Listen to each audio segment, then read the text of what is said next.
Ladies, gentlemen, boys, girls, angry faithful, all ages. Um, it's episode 157. Our illustrious producer, he is conveniently MIA tonight. And tonight was the wrong night to be MIA. And why? Why you're asking? That is a great question. I'm glad you asked. Now, um, oh, my daughter just sent me a text. She is watching live on her TV. Ooh, Yeah, that is a bold move. that is a bold move. I'm like, okay. I mean, I'm not entirely sure if she's got any friends that are there watching with her. I'm not entirely sure that they are ready for the amount of sexy that just appeared on their screen. I mean, I mean, a- you and know, and and the reason why tonight was the worst possible night for David to be MIA. Ladies and gentlemen, for those of you in attendance, I ask you to we have direct yourself to a browser. we have a world premiere tonight. We do have a world premiere. I direct your attention to angrymeproduction.com. We are official. We have a website. It is launched. It is live. And I'm telling you what, it's freaking I'm all over it, man. It's I had let me tell you what the it just I'm telling you, Trials, man, tribulations. the trials, the tribulations, the fighting, it just it was it was it was pandalirium, I think is the word that I would use. That Pandalirium. Yeah, I mean, that would that's fitting. I think that would work. yeah, I mean, I don't it know if it's a really word, but it's would. a word that fits. Well, Yeah, actually, but because, dude, I fought with DNS servers. Like, there's a website out there. It's called dnschecker.com or .org. And as I'm building the website, and I'm sitting here going, all right, all right, all right. I'm waiting on the what is it? The SSL certificates. The I cannot talk today. Hold on. I didn't do my Ron Burgundy like pre-game routine. I'm like, gargling bourbon. Scotchy, Scotch, Scotch, Scotch, Scotch, Scotch, Scotchy, Scotch. Okay, here we go.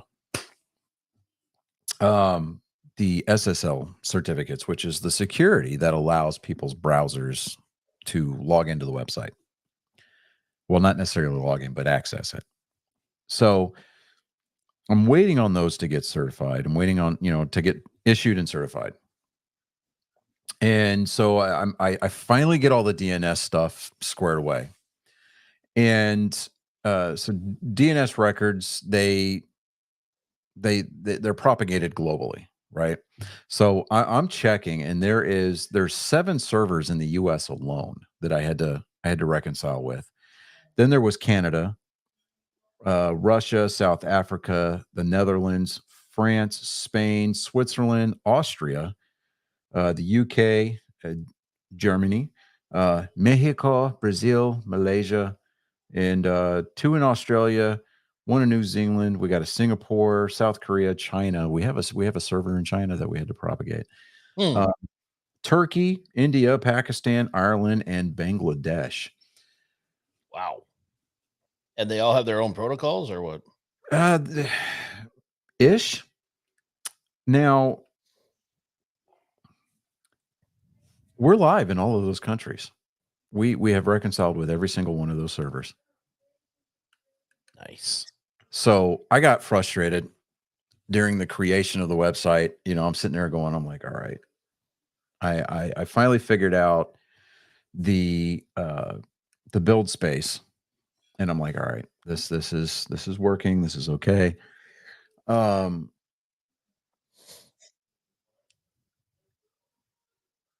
and I'm waiting, and I'm so like frustrated, and it was literally one line of code that was giving me heartache. So I saved all my progress. I shut it down for the night. I was like, see, we're 5 minutes and 25 seconds. I said, fuck this. I went to bed. Okay. And I woke up the next morning, probably about 8:30, you know. Yeah. And actually, no, it was later. It was earlier than that. I got up way early. Anyways, digress. I digress. That phrase, by the way, will be on a t-shirt whenever I get the merch link going. Because we have a merch store. We need our illustrious producer to I don't know, put the show first for a change. Produce. Produce, I mean, I've got access to the Photoshop account too, so I mean, I can do the same things, but I was busy. I was getting us live. So um but yeah, and before, it's just one of those hold on a second. I know that at this point, if David were here in attendance, he would say something, and I would just have to hit him with a Shut up, Meg. so, there's that. He's thinking it right now. Right Yeah. now, as he's listening to this, he's He thinking is. He's thinking it, and he's like, I can't get to the chat. I can't get to the comment section fast enough on YouTube. But I'm just like, Shut up, Meg. I mean, just come on, Just let this be fun for me. for real. This is a preemptive shut up, Meg, before you even start. Yeah. I mean, but don't get us sideways. Don't get us twisted, David. We got all the love in the world for you. So, I mean, whatever it is that you're doing, May the force be with you. absolutely, 100%. So, Uh, yeah, I've got access to the Photoshop and everything like that. So, I mean, I'm going to come up with some graphical ideas. We're going to, the way that our merch store is hopefully going to be able to work is that it's kind of like Whataburger, where it's not made until you order it. So, we're going to try to offer the ability for hoodies to be purchased, t-shirts definitely, coffee mugs are a must. So I've got to come up with some stuff. David's obviously going to come up with some stuff. Chris, I mean, you're going to have your stuff there. Colin's even going to have some merch in there, which I'm excited for.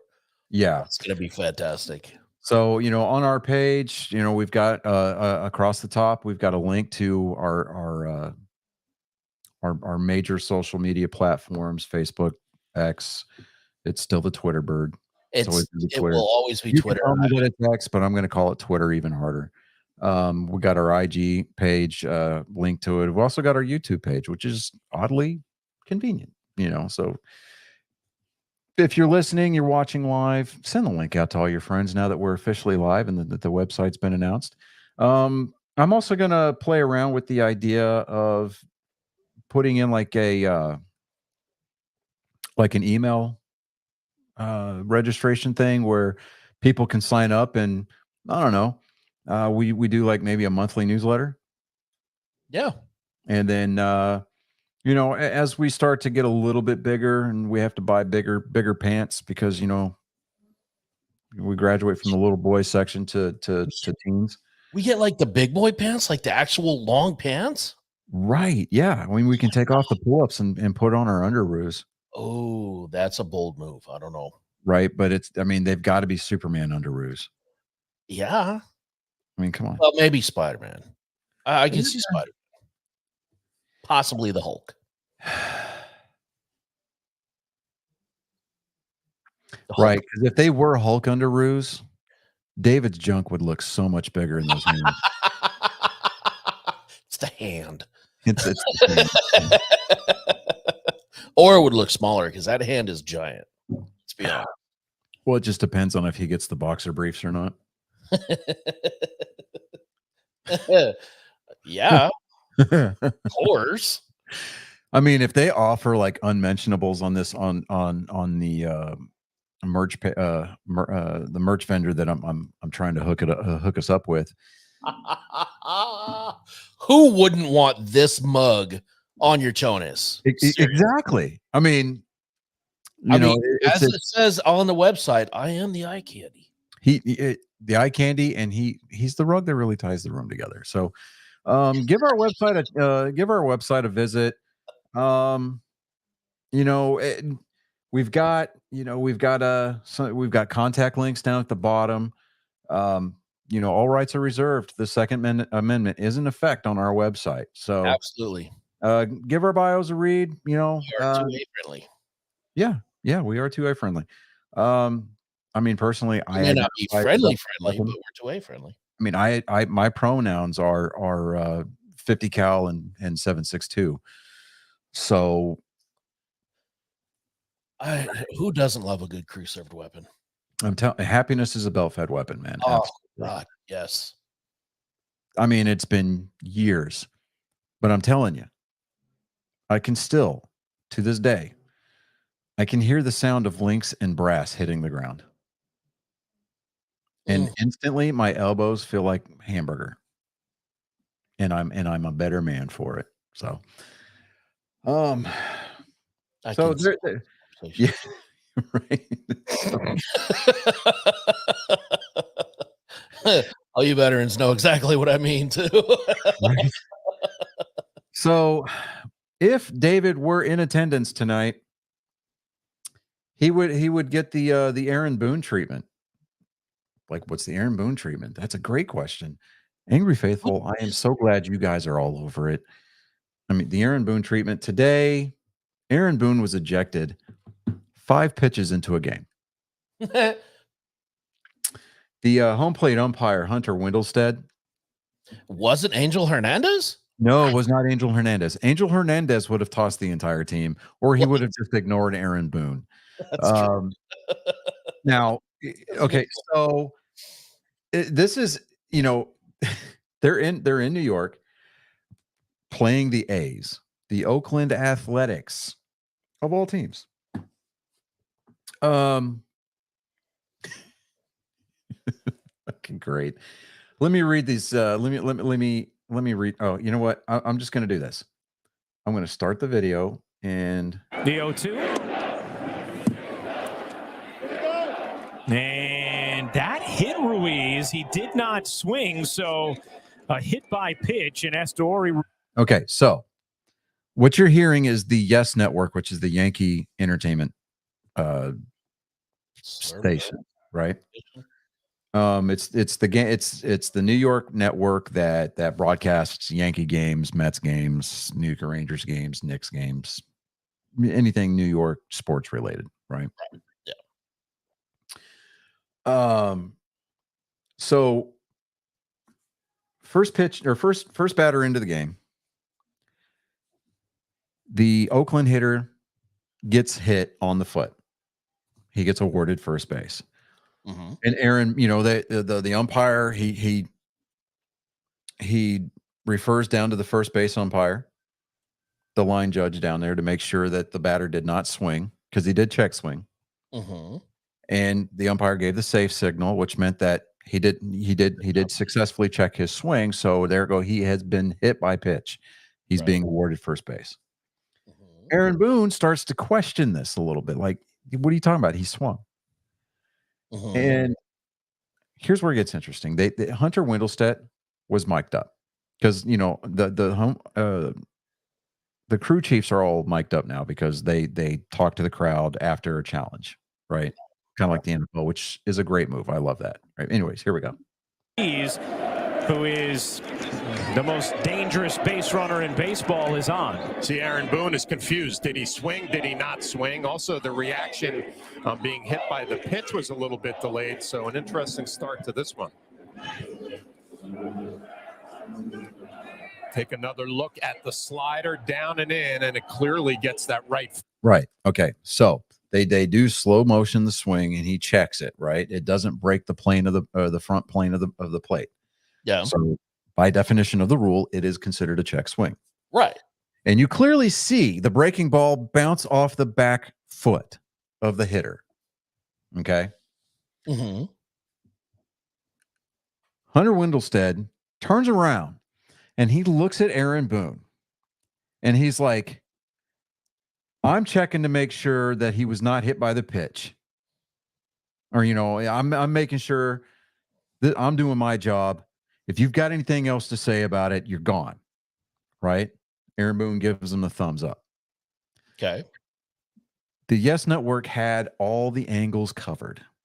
There was a fan sitting in the row directly behind the Yankees dugout wearing a blue polo shirt and sunglasses. He barks at the umpire. The umpire thought that it was Aaron Boone. Oh, and runs him from the game. He was like, that's it. You're gone. Right. And Aaron Boone's like, I didn't say anything. And then other people from the dugout are like, he didn't say anything. It was somebody in the crowd. And so he goes up there to like argue the case. I mean, like it doesn't matter at this point because there's no retracting an ejection, right? Right. When you're out, you're out. Yeah. Yeah, you're done. You're done. So he's up there and he's like, I didn't fucking say a word. And he's like, it was somebody in the crowd. And he was pointing at the guy in the behind the dugout. He's like, he was sitting right behind the dugout. It's above the dugout. And he's like, I don't fucking care. You're gone. Right. And then, I mean, like one F-bomb into that whole exchange, they cut out the audio on the umpire's mic. Right. Because it's live TV. And I'm just sitting there going, man, I mean, you're like, no, bring it back. John Boyle will get the rest of it. Oh no, they actually said there's no need for a John Boy breakdown of this because it's clear. I mean, the announcers on the Yes Network acknowledged the existence of John Boy, and they were like, "Hey, look, we don't need him to break this down."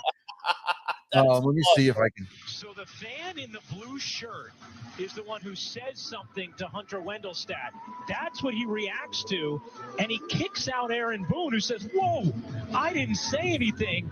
And Brad Ausmus is pointing, saying, "It's a fan, it's a fan." And Hunter Wendelstedt, as we heard so cleanly on our audio, said, "I don't care." He's like, "You're just clearly said, I don't care." Oh, it was so great. And then, I mean, and I'm looking right now. Let me see here. Tell me that game's already over. Yeah, and the A's go on to win that game 2-0. Jeez. I'm sitting there going, yes, sir. Yes, sir. So I'm like, yep. There have been some really weird calls lately. Did you see that? I don't remember which game it was, but he hit it out and the fan actually grabbed it was a home run ball. It was a home run, clearly. Yeah. It was about 8 inches over the top of the center fielder's glove. Yeah. And in and out of the fan's glove.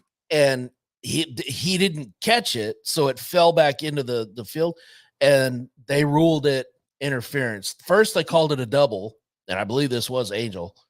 This was a ruled a double. It was Angel. Yeah, and then he ended up calling him an out for interference. Yeah, he shit the bed on that one too.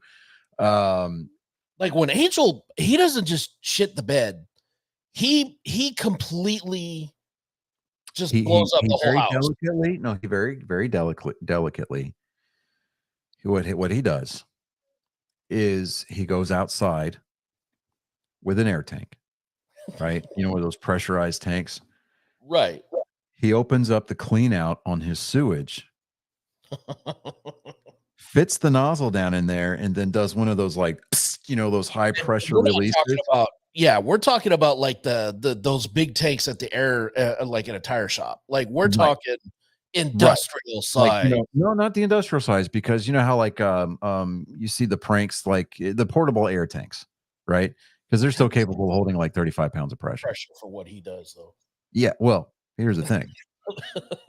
You don't need a lot of back pressure on a home's plumbing system to make things come out of every drain to include the toilet. It's So very all you true. gotta do is just provide a little bit of backflow. I mean, sure, you're gonna cover yourself in toilet paper and shit, but Angel Hernandez is used to that. What he does is he goes out, he opens up the clean out valve, puts the tank nozzle down in there, and releases the entire contents of that pressurized tank, and then blows out every window in the house because of the back pressure. So he's ruined not only sheetrock, he's ruined tile.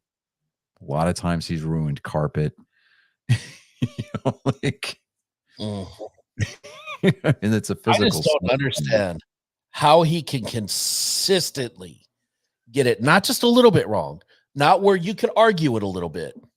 It is massively, blatantly, obviously incorrect. And not usually just once. He will blow 2 or 3 calls in the same fucking call.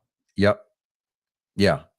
So here's the thing. I know it's a little bit of a dead horse because we talk about him almost. It is. It's a dead horse. But that story's got about I mean, that story goes on forever into the sun, into the horizon, kind of like LeBron James's hairline. That's good. I like that. But it's one of those situations where you just kind of look at it and you're like, I understand the need for unions, especially in professional sports, but the fact that the umpires union prevents Angel Hernandez from being fired. I mean, there's got to be a way that baseball can punish him, like put him down in the minors, like relegate him, demote him, like double to A. single A ball. Single A, even better. I mean, we're there any talking high school low. positions? I mean, we're talking low A. Are there any high school positions open? No, I mean, it's still professional umpires, because with high school umpires, they just have to be certified by the state. And that he can't be certified by the state because his baseball knowledge is not there. I mean, we're not trying to say Angel Hernandez is dumb, but if his baseball IQ were measured against Forrest Gump's normal IQ, Forrest Gump would be given an application and be processed priority 1 for the Mensa Society. Yep. I mean, that's pretty bad. Next to Angel Hernandez and his baseball IQ, Forrest would have never had to ask Jenny, is he like me? No, he's better, but he's not retarded. Neither are you. Right. All right. That being said, let me see here. So the Broncos today, it was unveiled that the Broncos are taking over the next 2 years an $83 million dead space cap hit for cutting Russell Wilson. Ooh. And I saw an interesting theory today on the Pat McAfee show that the Vikings are about to pay Justin Jefferson a lot of money. And what you don't see is big wide receiver contracts and veteran quarterback contracts on the same payroll, because it just eats up so much cap space. Yeah. So the Broncos are having to pay Russell Wilson to play for somebody else for the next 2 years. Sign Russell Wilson to a $1.84 million deal. And there you go. Right.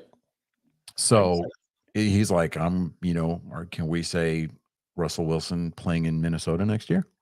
And I got to thinking about that. I was like, you know what?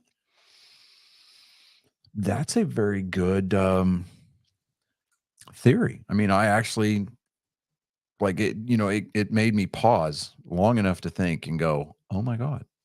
That would be interesting. It would. Now, would he be able to make completed passes to Justin Jefferson? That's yet to be, seen. I mean, we're talking about on how serious he would take the offseason. Well, yeah, this is true. I mean, it is true. Uh, I'm not I'm not all I'm not on board with the Danger Nunley. I'm thinking TikTok. I'm not on board with Russell Danger Wilson playing anywhere next year. I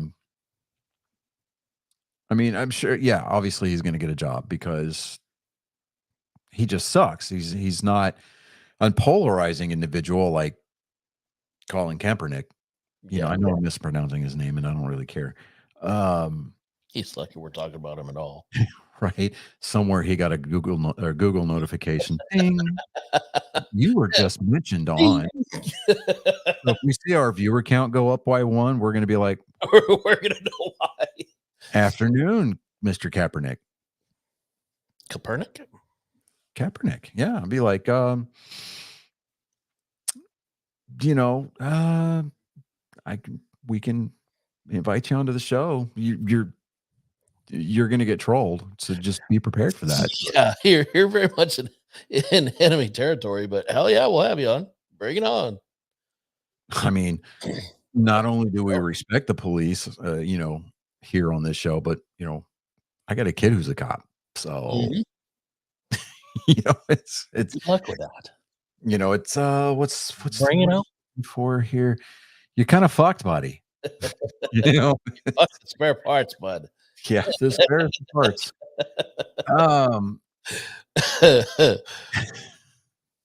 But yeah, not a lot else going on. I mean, we're about a week out, I think, from the draft. The only other news that's out there really is Matty Ice officially announced his retirement today. He spent last season in the booth. Yeah, he was okay. Netflix today dropped a trailer announcing a roast of Tom Brady. Oh, that's gonna be interesting. And Tom Brady's like, I'm unroastable. Let's go. Hey, you know what? Of course, this is not the golden era of the other when they had God, I can't even think of his name right now. Jeffrey, I can't remember his last name. He does every roast. Oh, You know what I'm talking about. Jeffrey Ross. There you go. yeah. No. He was in the trailer. He was in the Yeah, preview. it was him. There were like 3 or 4 guys that were always there. They Yeah, were like they always Pete seem to do better. Davidson. Now they There's that English guy. I can't think of his name off the top of my head. I mean, again, I've got 1,776 reasons to not give a fuck about his name. They always have Jimmy Carr in there now. Yeah, Jimmy Carr. Yeah. Yes, that's right. That's his name right there. See, we went up. We were up. We had a spike right there. Kaepernick was in there, and he tuned in. He saw my RTIC, you know, and he's like, "Oh fuck, they're pro 2A." One of them. He's like, "I'm not fucking nope, not gonna do it. Nope. Can't believe these guys. Fucking these guys said my name. Keep your name out my fucking mouth. Why don't you bring your fro-headed ass up here and show me just how entitled I really am." The Broncos unveiled new uniforms. They're focused on altitude, peaks of Denver, add in 1977 inspired throwback uniform. Yeah, so like the orange monster. Okay. Yeah. I'm like, okay, I'm down with that. Yeah. I'm kind of on the whole anti Nike uniform bandwagon right now. Yeah. I mean, we saw what Nike did with Major League Baseball this year. They farmed it out to Fanatics, and the uniforms are just atrocious, right? Yeah. And then on the New Heights podcast, Jason Kelsey was talking about how he fucking loved the Reebok jerseys because, you know, they put either two-sided tape or they put Velcro on the inside of the jerseys so that way they can stick to the pads to give defensive players or offensive players less to grab, right? There you go. Yeah. With the Nike uniforms, the Nike jerseys, they stretch. Oh, You get a handful of jersey all day long. Yeah. He said whenever there was like the Reebok did the jerseys, you'd never see a holding call. Now that's all you see. Oh But yeah. you get a big play for 86 yards. Oh, it's coming back, holding 10 yards. You Yeah. know, It's good like God. every other freaking play, you get a holding call. Yeah, I mean, you would swear that every NFL game occurs in the deep South because of all the snot rags that end up on the field. And I'm just like, good Lord, enough is enough. Let them play. Yep. Agree.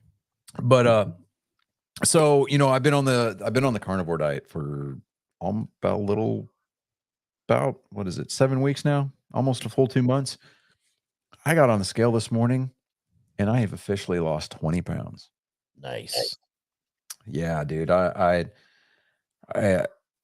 don't know what was going on. I think it was water weight or something last night. Cause I mean, like yesterday I got on the scale. The day before I was at 231. And then yesterday I get on the scale and it said 235. And I was like, how's that? How does that work? You know? And then before I went to bed last night, I got on the scale and it said 232. And I'm like, see, what is that? What is going on there? And I'm standing on the same spot every time. And then so this morning I actually got on the scale and it said 230.4. Nice. I was like, hell yeah, dude. Good I mean, on I'm still 30 pounds short from my target, but like this was a big milestone, dude. that's a good chunk. I mean, I can wear, I can wear my Ranger Up shirt again. Remember that clothing line? Ranger Up. All too well. Yeah. So I mean, God, I used to subscribe to their T-shirt of the month club.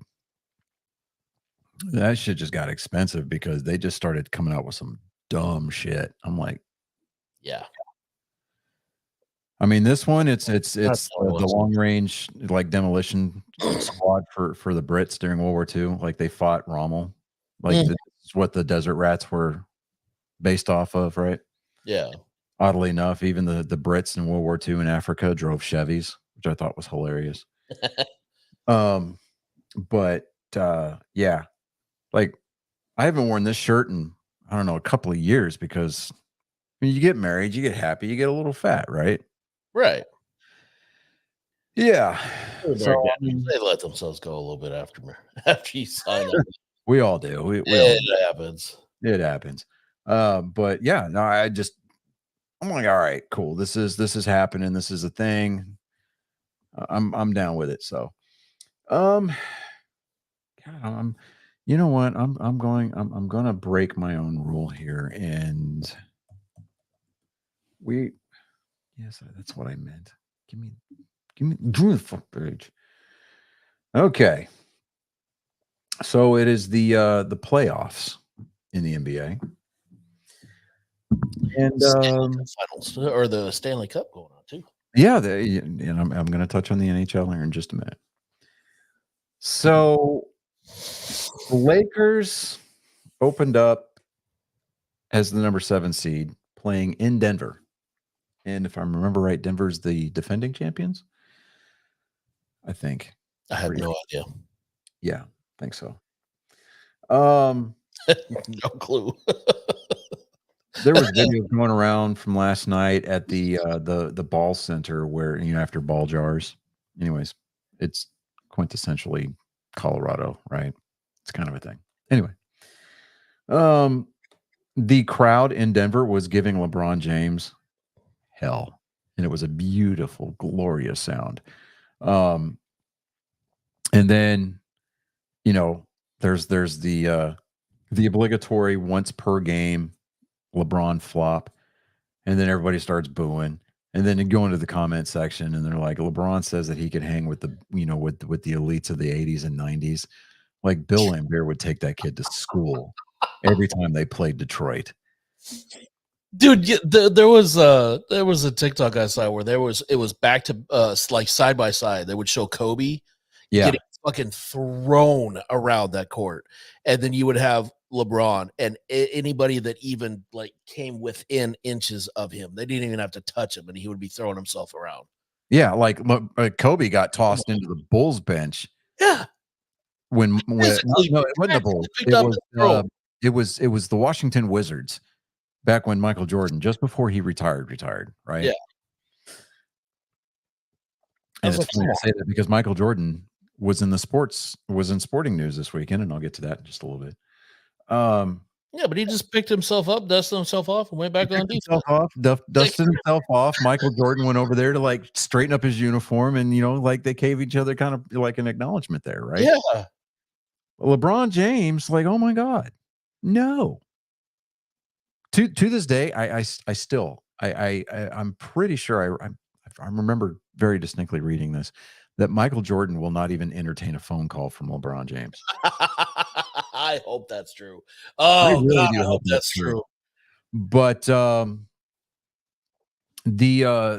Dallas Mavericks are trailing in their series 1-0 to the LA Clippers.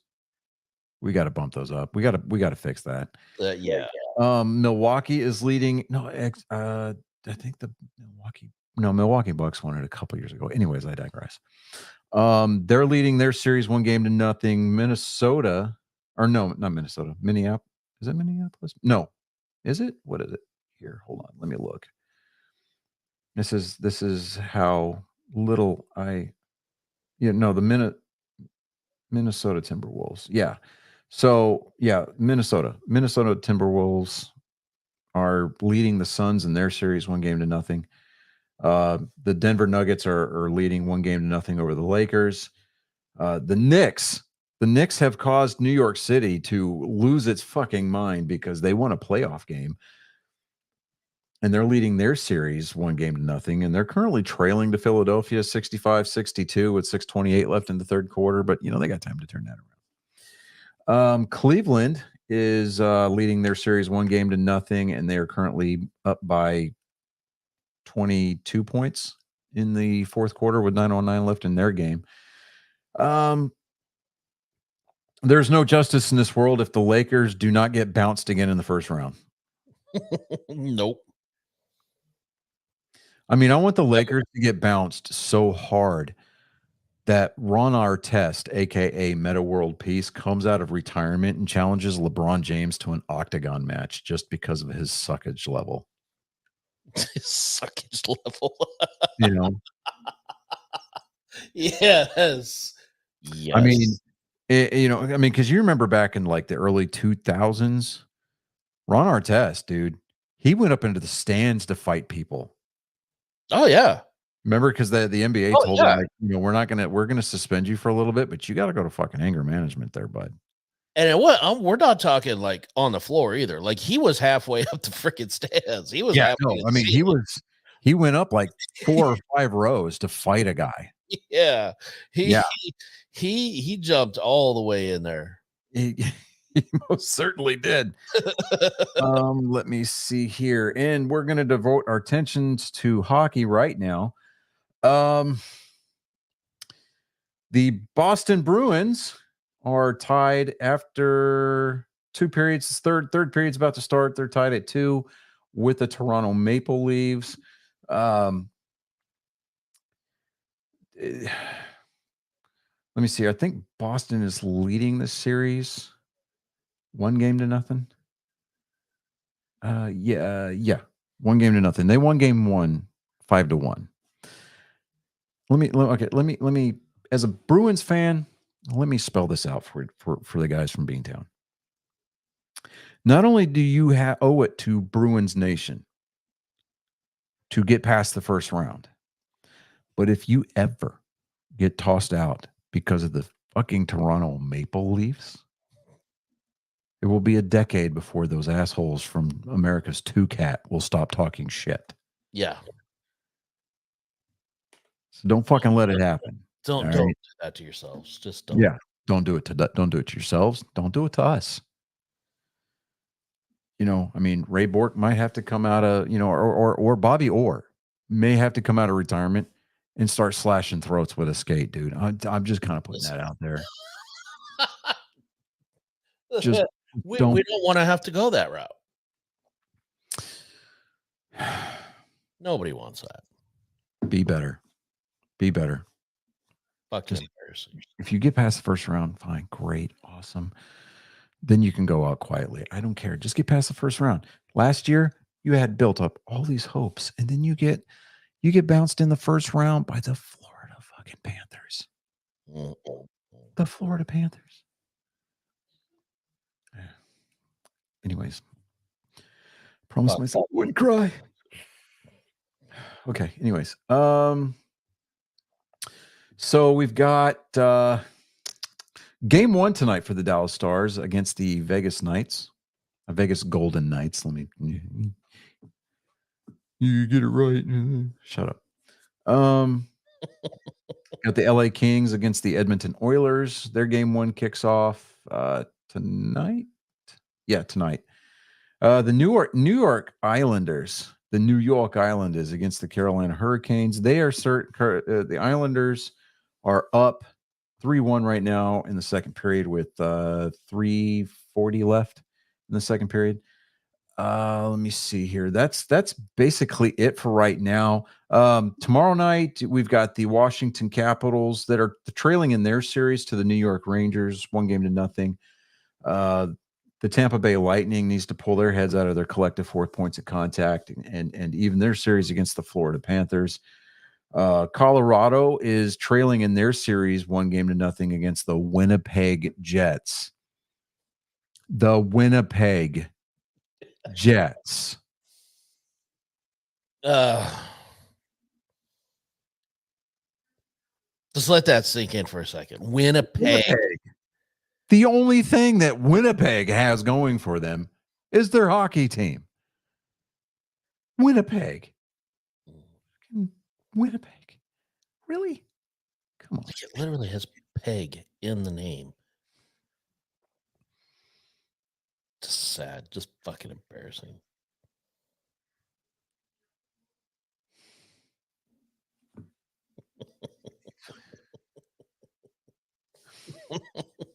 I mean, what more can you say to that? I mean, I'd be willing to put the Sudbury Blueberry Dog, Blueberry, puck fuckers up against the Winnipeg Jets, and we'd have a really entertaining game, especially with the Eds. All right, yeah, absolutely. Ed, yeah, Ed, yeah, Ed, yeah, you're going. Come on, give your balls a tug. Jeez. Take your pregame and intermission shits. Just do it and look forward to the game stick. That's all. That's what they're missing. They're missing game sticks. You are. Oh, right. Bell coming in hot with the gyms. That's right. See, this is why I love that girl. She's up on it. She spot corrects us. It's the gyms. That's right. It's the gyms. Who's that? The gyms. You're right. It is a gym. The gyms. Yeah. Why do the Eds sound correct? I'm thinking Ed and Eddie. I don't know why. Well, I mean, I would put the kids from the cul-de-sac up against the Winnipeg Jets too. I'm just putting that out there. I'll just say they would fuck some shit up, like for real. Yeah, especially if you put the Canker sisters in as enforcers. Go in and set the tone, right? The Vancouver Canucks. I mean, that is quintessentially the most Canadian fucking name ever. Yeah, we're the Vancouver Canucks, eh? Like that's. But they're leading their series against the Nashville SaberCats 1-0. They play game 2 tomorrow, but yeah. Okay, so with that being said, yeah. All right, so we are going to do copy. We're going to come up here, hit paste, and we are going to send Colin the link. We're going to wait for him to come in. I'm waiting for the big red. There he goes. He read it. And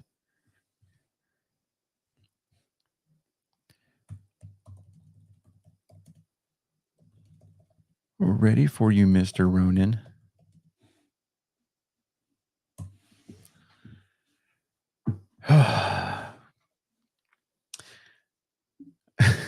So I had a conversation with Colin over the weekend about his sound and his ability to hear us clearly.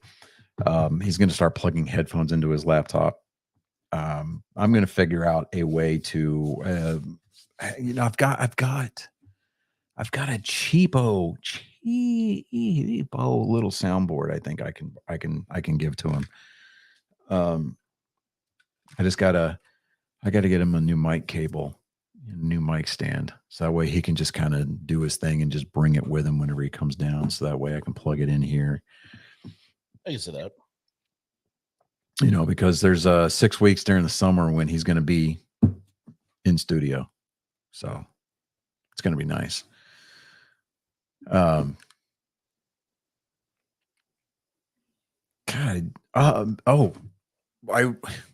We went to go see Civil War last weekend.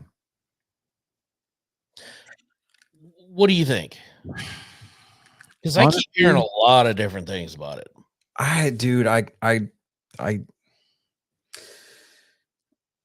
It was a movie. I mean, as far as films go, I mean, the cinematography was okay. The gunplay, I didn't have too many issues with the technicalities on the gunplay. To me, it was one of those, like, it felt like it was a book that the screenwriter liked, and he or she picked a couple of chapters and just dumped the audience right in the middle of it. Yeah. Like, there was no context as to why we were in a civil war. And there was no context as to why the order was given at the end of the movie. Yeah. Is there any explanation as to how California and Texas ended up as allies? None at all. Just come on, really? Yeah, I mean, it did a good job of, from the point of view of, war correspondents or war photographers. I mean, the movie did its job. But honestly, when the credits started to roll, everybody's getting up to leave. I'm just kind of sitting there. I mean, I was numb, and it wasn't because of my body. My system was shocked into, numbness, kind of like,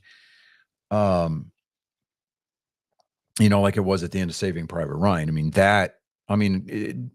That we were numb for a reason, because that was our job, and up to that point, that was the most realistic, depiction of combat on film. It's emotional. Yeah, you were. Yeah, of course, you were emotionally invested in that story, but right. There's little things that happen in the movie, like little details. You're just kind of like, okay, this is going to happen. This is fixing to happen. All right, check this out. This is what they're doing here. Kind of a thing.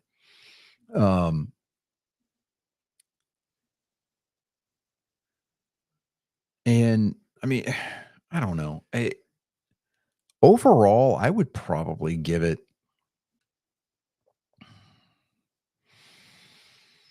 I'd maybe give it a 4 out of 10, and that's being generous.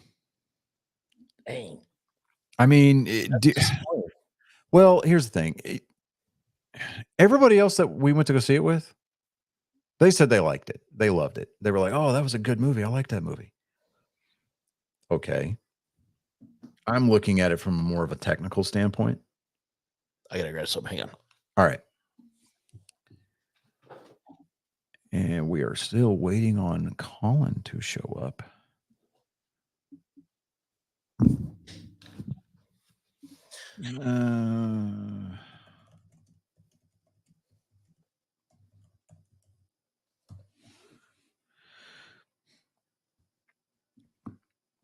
I'm asking Colin if he's trying to get the page to load. But well, let me ask you this: did you carry any expectations into it? Based off of what I had read on the various Facebook pages that I know you and I both belong to, like Brotherhood of the Bayonet, Gruntworks, pages like that.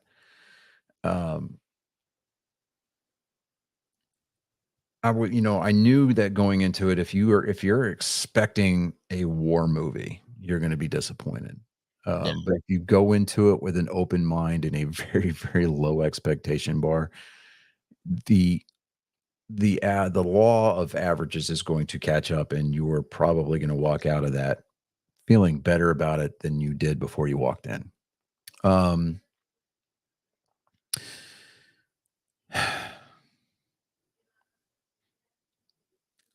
I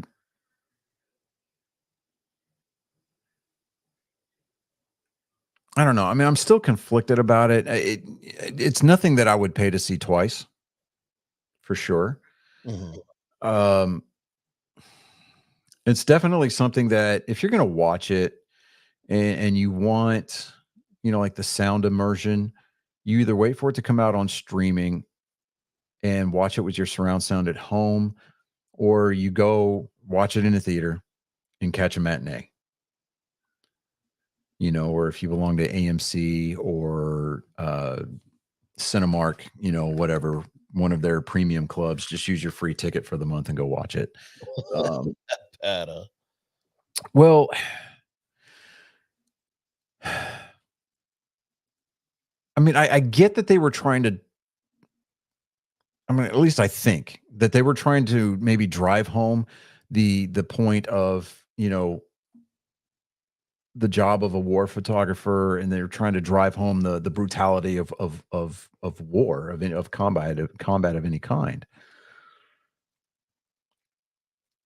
But I mean, for me at least, I'm just kind of like, even. I gotta make this. I gotta call something. I'll be right back. I'm sorry. All right. So, okay, I'm going to continue to talk, but just because we can't do dead air. But I, I mean, it was an okay movie. Would I go to pay see it again? No. Is it something that I would wait until it came out on streaming to watch? Maybe. Then that's just because I've seen it already. But my opinion is mine, and you are obviously very endowed enough in this country to form an opinion of your own. So yeah, I mean, I encourage you to go watch it and go see it, and take from it what you want. Just don't expect a war movie in the sense of what you're expecting a war movie to be, and set the bar of expectation really, really, really low. Um, and you may end up liking it. I don't know. I'm not sure. Um, let me see here. Waiting on Colin to come in.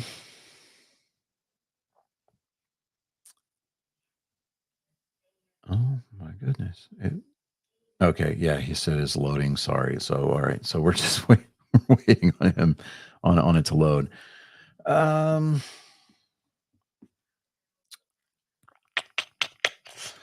Yeah. So I'm gonna state it again, for those of you who just might be joining us now. Check out angrymeproduction.com. Our website is officially up. It's live. It has been launched. I launched it on Tuesday, not Tuesday. I'm sorry. I launched it yesterday on Sunday, and Sunday or Saturday. I can't remember which. I launched it over the weekend, so it is officially live. It is officially out there. Check out our bios. The links to all of our social media, well, most of our social media platforms are going to be at the top of the page. Um, it's going to have a very basic feel to it, and there's a reason for it. Consider it version 1.0. You never release final product at launch day. We're going to continuously work on the website. Um, we're going to make it better. We're going to make it more immersive.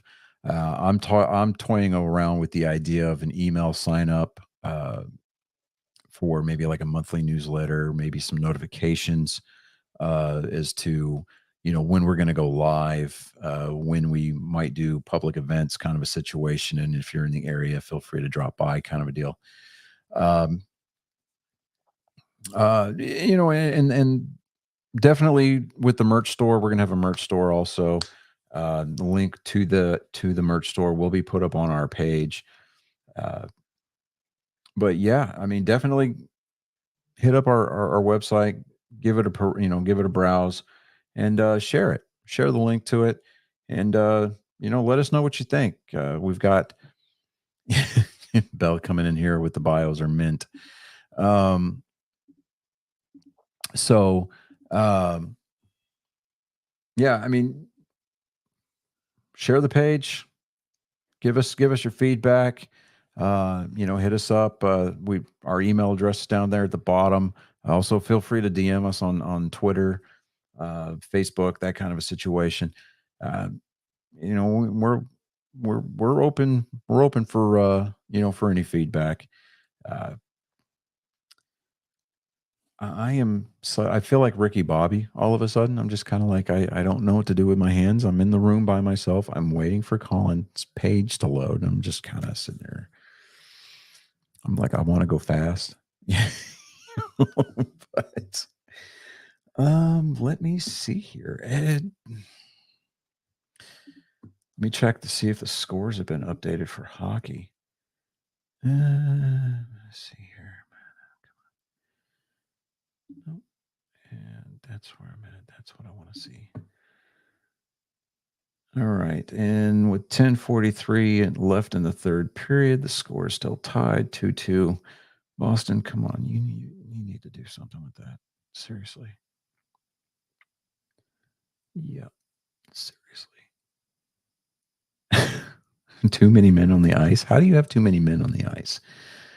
Oh my gosh. Okay. Let me see here. I don't want to go over any news. This I promise this is great. We've got a couple of people watching live right now. The production value for this episode is just it's through the roof. If you're in the comment section, I mean, come on, sound off. Give us something to this is the audience participation section of the show. Yep. So there is that. Because I'm really not trying to give David any excuse to cut the episode down at all with the dead air. Let me see here. I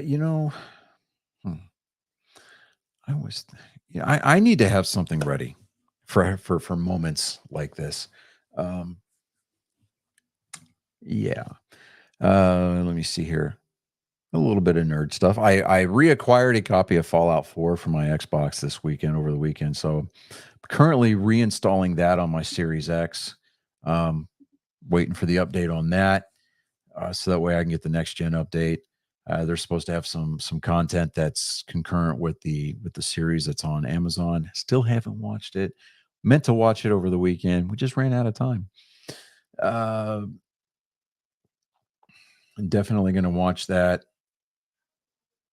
the next time that my boys are down here.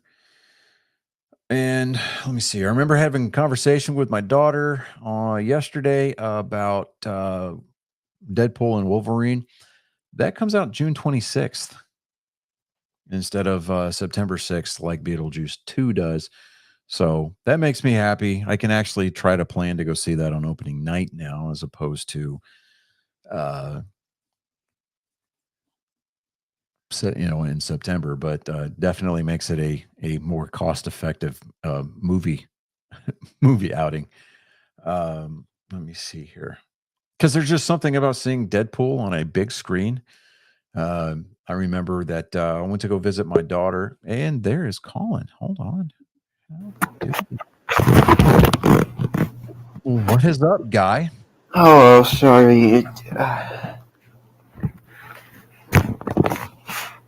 Where's your headphone? You gonna plug those in? Oh, yeah, I guess so.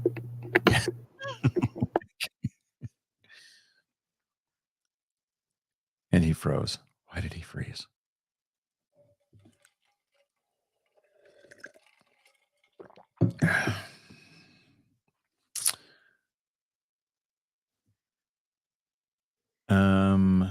Yeah. Okay.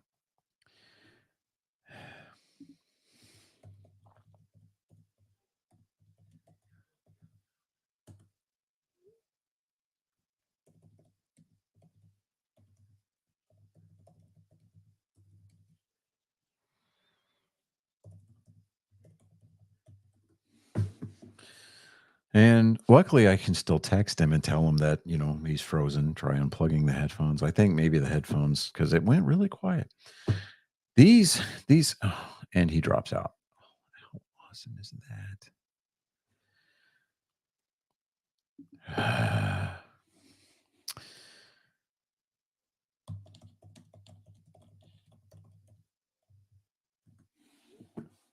At this point, I just want to get him on so that way we can proceed with the show. Let me see here.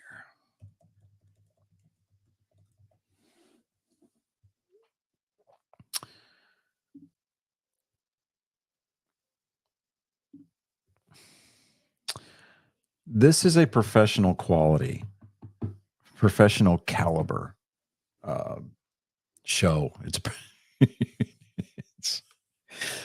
at least if David were here, we'd be able to pick on him to fill the dead air. Okay, so waiting on Chris to put his ears on. Okay. I'm telling everybody, I felt like Ricky Bobby, dude. I'm sitting there, I'm like, I don't know what to do with my hand. That's not bad. I just to kind of recap the cliff notes here. Final word on Civil War. Don't go into it expecting it to be a war movie. And there's Colin. It says devices not connected. Why is it saying devices not connected? Did you get the laptop to work, or are you on your phone, bud?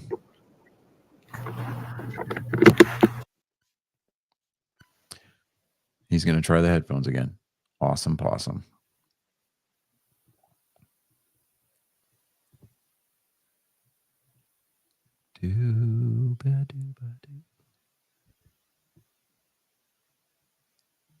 You can tell that we are absolutely professional. We know exactly what we're doing at all times. Can you hear us? Yeah, so funny thing. Whoa. Okay. Back up the microphone just a little bit. Is this better? Yes, better? that sounds so much better. Okay, I mean, okay. I'm not. I didn't want. I didn't want to be like David. Yeah. All right. So, dude, Chris. Oh my God, we were listening to last. Have you listened? Okay, so you go back and listen to our episodes, right, Chris? Yeah. Okay. So have you noticed that David has that propensity to sit there and go, so, and he's like really all up in, and I mean, so Colin is like, I mean, we're sitting in the car listening to the episode because he didn't hear like the complete flow of OJ jokes last week, right? All those right at the beginning. He's like, whenever David talks, he's just like, it just blows out the speakers, right? I mean, it's just so loud. And I was like, give him some hell. What did I tell you to say to him if he were here this week? God, hold on. I know exactly what I told you to say, but I'm trying to see if you remember. It's a microphone. No, it's a microphone, not a dick. Stop. I don't back off of it, bud. You back off of it. I remember the premise of the joke, but I didn't. I was like, I couldn't remember word for word. So I'm just kind of sitting there going, God, David, I mean, I'm sure. I'm driving and I'm trying to have, okay. And so if you're streaming, if you were streaming with us on Twitter, oh, never mind. They fixed it. Okay. Never mind. Okay. All right. I just got a notification that X was having a problem, and I'm like, okay. So David watches this through before he uploads it, right? Yeah. So yeah, David, when you're watching this, and when you do, it's a microphone, not a dick. Hop off it.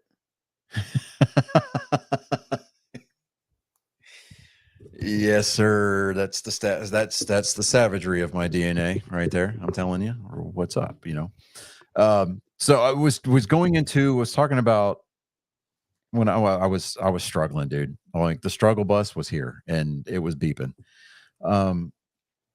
Because Chris stepped away. I was waiting on you to come in. So I was running out of stuff to talk about. Talked about how we went to go see Civil War this weekend. Colin said he liked the movie. I'm still kind of out on it. I'm like, It was look, I liked it. Is it a movie I necessarily will probably watch again? No. it's one of those movies where it's just like it was good for what it is. Am I gonna watch it again? Yeah. Yeah, I mean, I wouldn't pay money to go watch it again in the theater, but I mean, by all means, if you're going to pay to go watch it, go watch it. If you're going to wait till it comes out on streaming, fine. Form your own opinion. Me, I'm probably about a 4 out of 10, and that's on a generous scale. And Don't expect a war movie. I think that they did a pretty good job of not being overly political about their stances for on things. what it was about, I feel like they put a good aspect on what could. Yeah, For what it was. yeah. For like what I was the saying, they didn't really go into how we got into a civil war in the first place. the I mean, at what least the, a little bit of backstory would what be the nice. media what the media was. No, What the media said. he hasn't seen it yet, Colin, and most of the people watching haven't seen it either. However, Yeah. I would have liked to have had a little bit of context as to why they gave the order that they gave at the end of the movie concerning the president. Yeah, I feel, and this is my opinion, and I want to say it's spoil. I wish there was more of the president in the movie, because he's supposed to be set out as a bad guy, but he's like in the movie for a total of like 3 minutes tops. Yeah, literally, he has like 3 minutes of screen time. I figured that's how it would be. Yeah, but And so what the media is, at least what like the director and all that said, the reason why the war started was because Texas and California said that they could be successful, and the U.S. was like, no, we can't have that. And so yeah, see, then they didn't go. war. They didn't go into that during the movie. Like that was not explained at all. All we know is that for some inexplicable reason, that Texas and California decided, hey, you know what? We know that we're opposed to each other ideologically and politically. Let's team up. Diametrically opposed to yeah. everything that you believe in, but yeah, It was good. It was good for what it was. I mean, the only thing I can think of is maybe the reason is that a majority of the residents of California already have moved here. that's a good point, actually. So, I don't know. But was talking about Deadpool Wolverine. There's a new trailer dropped out today. I haven't seen it yet. But tomorrow also. The trailer is more of a Red Band trailer, which if you know what a Red Band trailer is, it allows profanity. It's a great trailer. It's got Easter eggs in it already, and it has been picked apart by a lot of the experts. The last time when I saw Deadpool 2, went to go visit my daughter. We saw it opening night in IMAX. Nice. So you know that scene where he gets like, the lower half is regenerating and he does the whole Sharon Stone thing. We've got brain, did you? We saw Wade Wilson's regenerative bits all up in our face. Because awesome. IMAX, it's just there. Well, they're they're human size at that point. Dude, I mean, we're talking about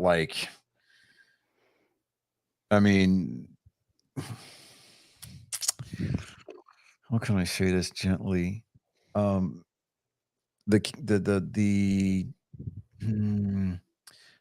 would be a lot of corn actors that would be envious of the size on an IMAX screen. Yeah. And they were doing like holographic bookmarks, right? Dude, we walked out of there and you could tell like the level of not give a shit for these theater employees, because like we took damn near the whole stack. And I don't think that we have any of them remaining. Like, not that they'd be worth anything, but still, it was hilarious. Anyways. Awesome. So all right. Now that the three of us are here, Colin, I have given out we have premiered the website, so you can talk about it with your friends at school now. You've already been talking about it, haven't you? No, see, I have those friends that will give me the world of crap if they ever saw this podcast. So Because my their friend- lives 'cause- are mundane, boring, and they've got nothing else better to do than try to tear you down to make themselves feel better. Oh, that checks out. yeah, my friends are dicks. So, but to be fair, I am one too.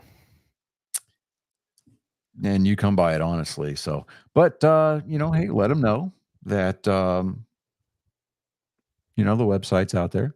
Give them, hey, share the link. Because the more traffic that we get on this website, the better. And just let them know, hey, check out the show. Before you pass judgment, before you decide to say one thing, just let them know that God knows what they do in the bathroom. God's watching. He knows. And if they don't want you to make that public, they're going to give us a shot. Kind of putting that out there. To all you prepubescent, teenage, angsty little, hey, I'm more savage than the average adult. Don't call me a boomer. I'm not that old. But technically we're Gen X, right? Chris? Yeah. I thought you were millennials. No. No. Gen X. I'm too old to be a millennial. I mean, as Gen Xers, Right on we the survived cusp, so but many different apocalypses. You might want to think twice before, opening up that Pandora's box, because once it's open, you really can't close it. No, yeah, you are Gen X. Yeah. Gen X goes from 1965 to 1980.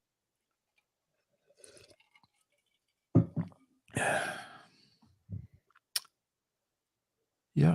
Yeah, figured. Mm-hmm. See, we were old enough to remember a time in this country when the rest of the world shook in fear because of a particular president by the name of Ronald Reagan. Just invoking his name was enough.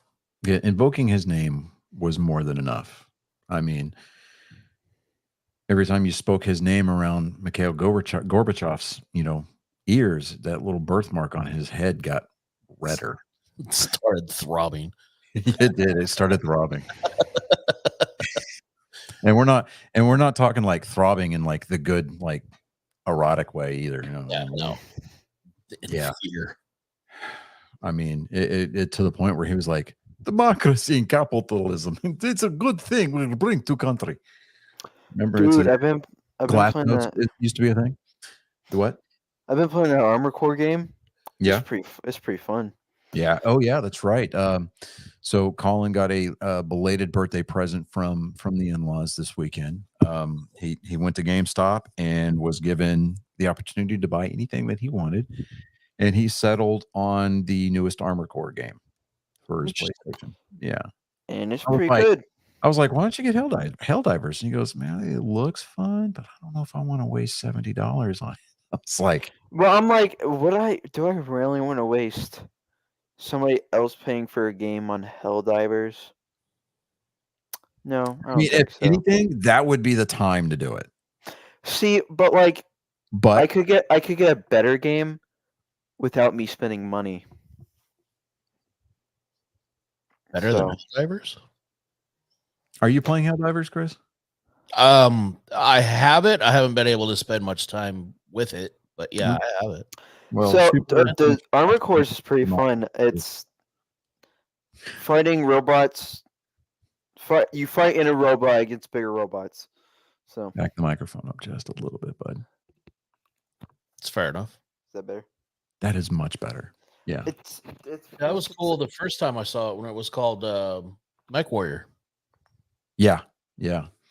Okay. So, and here we are. rising from the smoke and haze of desolation. It's much too foggy. But it's a Ronin, bent on wrongdoing that which has been said right. But here, for your ears and your eyes, even to feast upon, I mean, it's somebody's genetic code. But ladies, gentlemen, angry faithful, all ages, it's that time again for Joke Time with Colin. Let Chris get his headphones on. And we're back. Okay. Sorry. Lay it on me. How did Helen Keller burn her face? Oh, God, I know this. She answered the iron.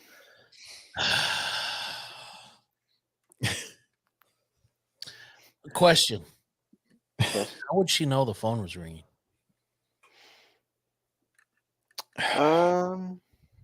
See, I knew somebody was going to ask that question, and I had an answer ready.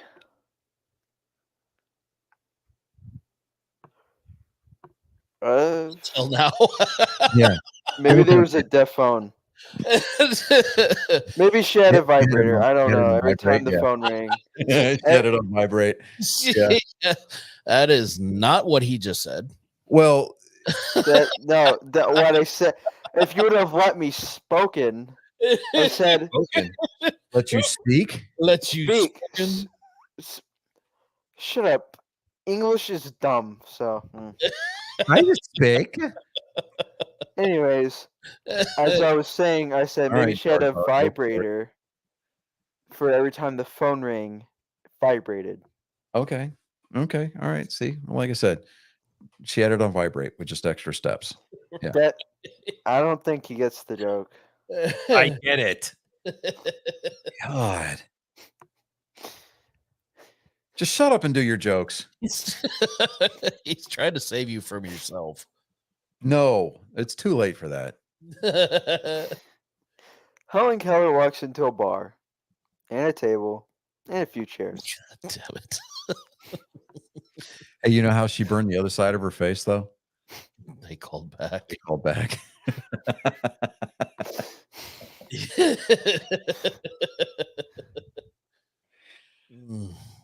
Yeah.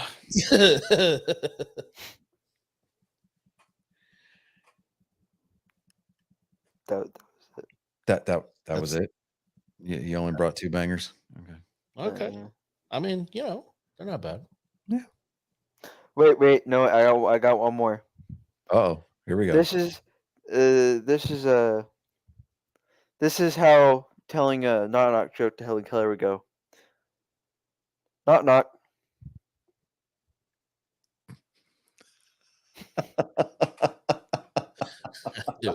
I knew it was coming.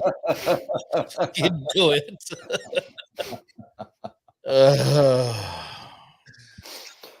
Oh man. I knew it.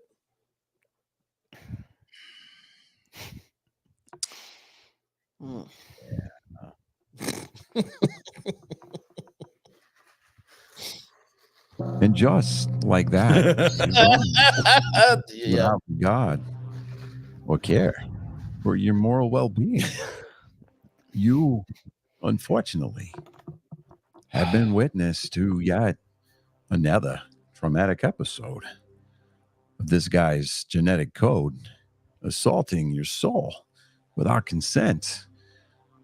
It's so violent. I just don't know what to do. But, ladies, gentlemen, again, angry faithful of all ages, this was Joke Time with Colin. I'm just gonna have to break down and buy like one of those AI programs or AI apps that like does different celebrity voices. You know what? Because of the tone of my voice, it is almost damn near impossible. I have been trying for like the last week to figure out just even the first couple of words of speaking like Morgan Freeman. You know what we gotta do? We gotta put my intro and outro on a t-shirt. Dude, that is a lot of text, man. Yeah. Or wait, like maybe it could be like two separate. No, front and back. Or we could paraphrase like a Ronin making wrong that which was set right. Or we could just say making wrong with that which was set right. And we'll figure it out. Yeah. I Anyways. like that. I want that on a sticker. Wrongdoing that which was set right. Oh yeah. Yeah. But so there was a race yesterday in Talladega. It was actually a weekend of racing in Talladega. Yeah, and I had I swear to God.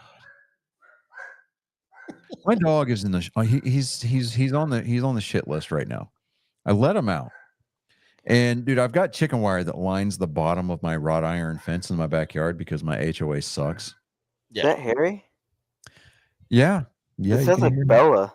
Nope, that was that. Well, that Bella, yes, but Harry started the whole thing. You know, Huh. Bella is my sister-in-law's 15-year-old dog that just she's like the old person sitting on the porch.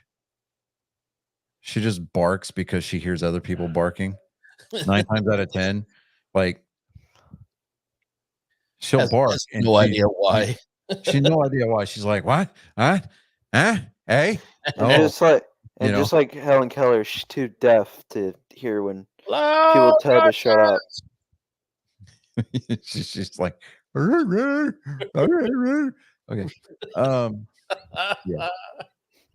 Anyway, so he hopped through the fence, like, because my dog is skinny enough, he got through the rails. Like, he didn't go under the fence, he went through the fence. And I'm like,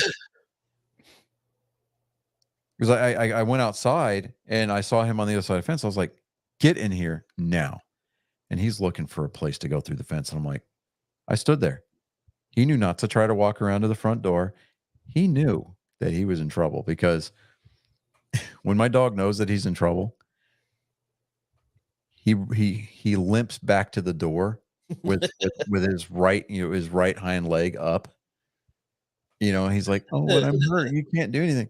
And I'm like, he come up there, he comes back to the front door, or to the back door with his leg up, and I was like, and he tries to get past me, and I punted him with my toe. Nope. And then as I'm eating, I'm eating my steak in the kitchen for dinner. He's sitting there at my feet, like expecting me to drop him a vittle, and I'm like, get the fuck out of my kitchen. Not today. Go away. Yeah, normally I'll give him a piece, kind of a thing. But I'm like, no. Yeah, when you made that Korean beef, he was over there begging at me. I'm like, get out of my face, dog. You ain't getting none of this. Right. Yeah. So my mom found this Korean beef recipe, and it's like the most favorite thing that she makes, that, for Colin. But so he was like, I want Korean beef for my birthday. And I'm like, okay. So I got the recipe and made an attempt to make it, and it went over well. So I'm like, hey, look at me. There you go. I'm like, I couldn't eat it though. I can't. I mean, I want to, because it's really good, but it's got brown sugar in it, and I can't have sugar. Yep. So I'm like, sucks, but it is what it is. When I hit my goal weight, when I hit 200, I'm going to have the cheat day of cheat days. Oh yeah. Oh, then you're gonna regret it the next day. Sick. I'm gonna make myself sick, because I'm gonna gorge myself on Haribo and fucking bread. Just don't do the sugar-free ones. No. Are you gonna have a hamburger with buns? I'm gonna eat a peanut butter sandwich. I know for damn sure. Peanut butter and banana. You kidding me? Shit. Anyways, so getting back to NASCAR, so the Cup race yesterday, we were listening to it.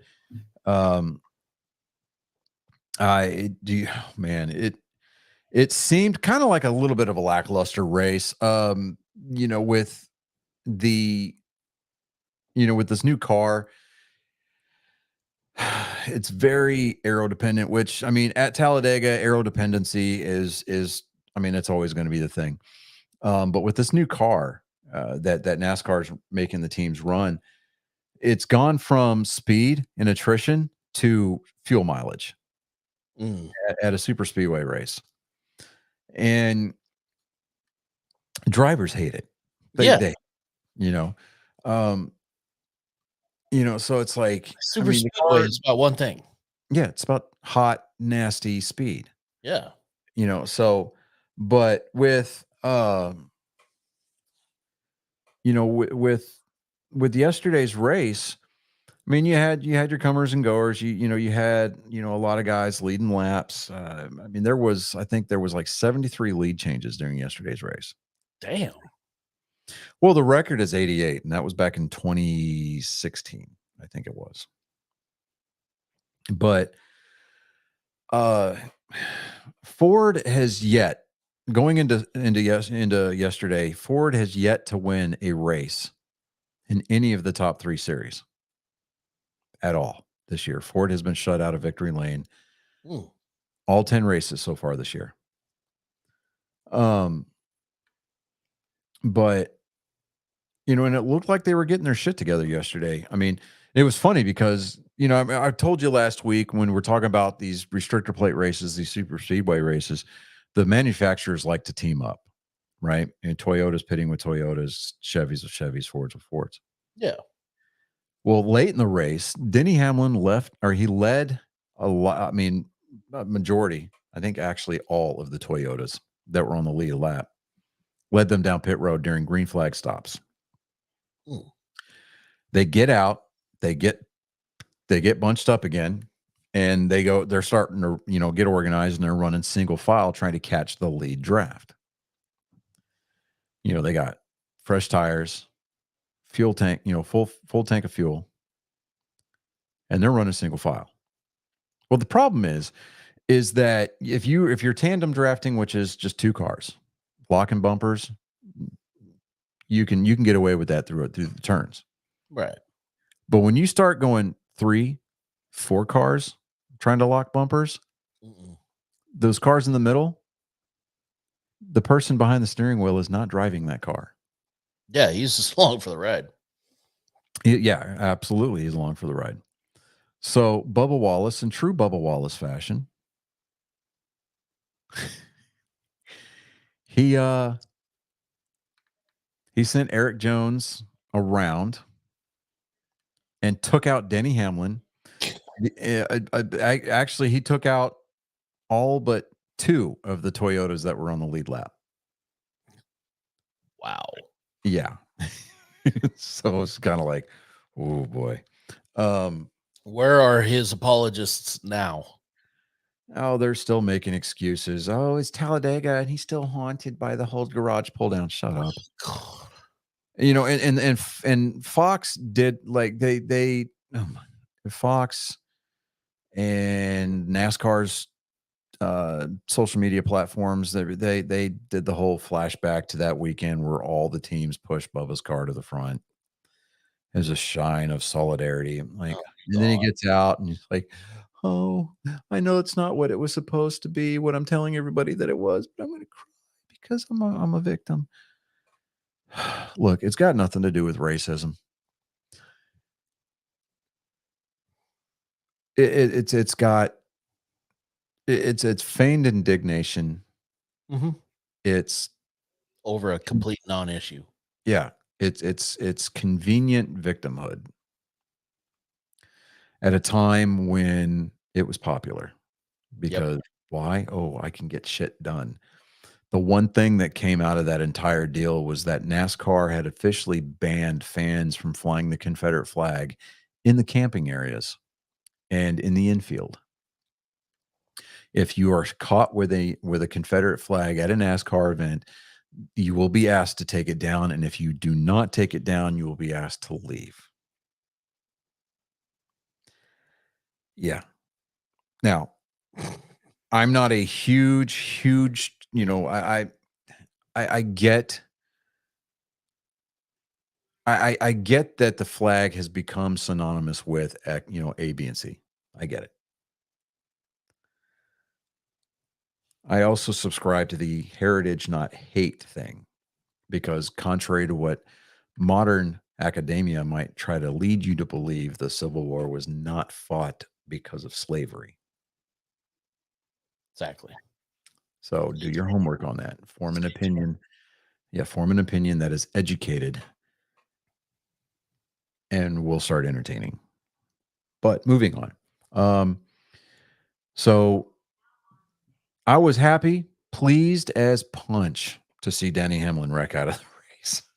I mean, that is the one good thing that came out of all of that. It really was. I mean, and then and then the Ford started to show up there at the end. Michael McDowell and Tyler Reddick, who drives the 45 car for 2311 Racing. Michael Jordan, told you he was going to be in the news. There he is. He's co-owner of that car.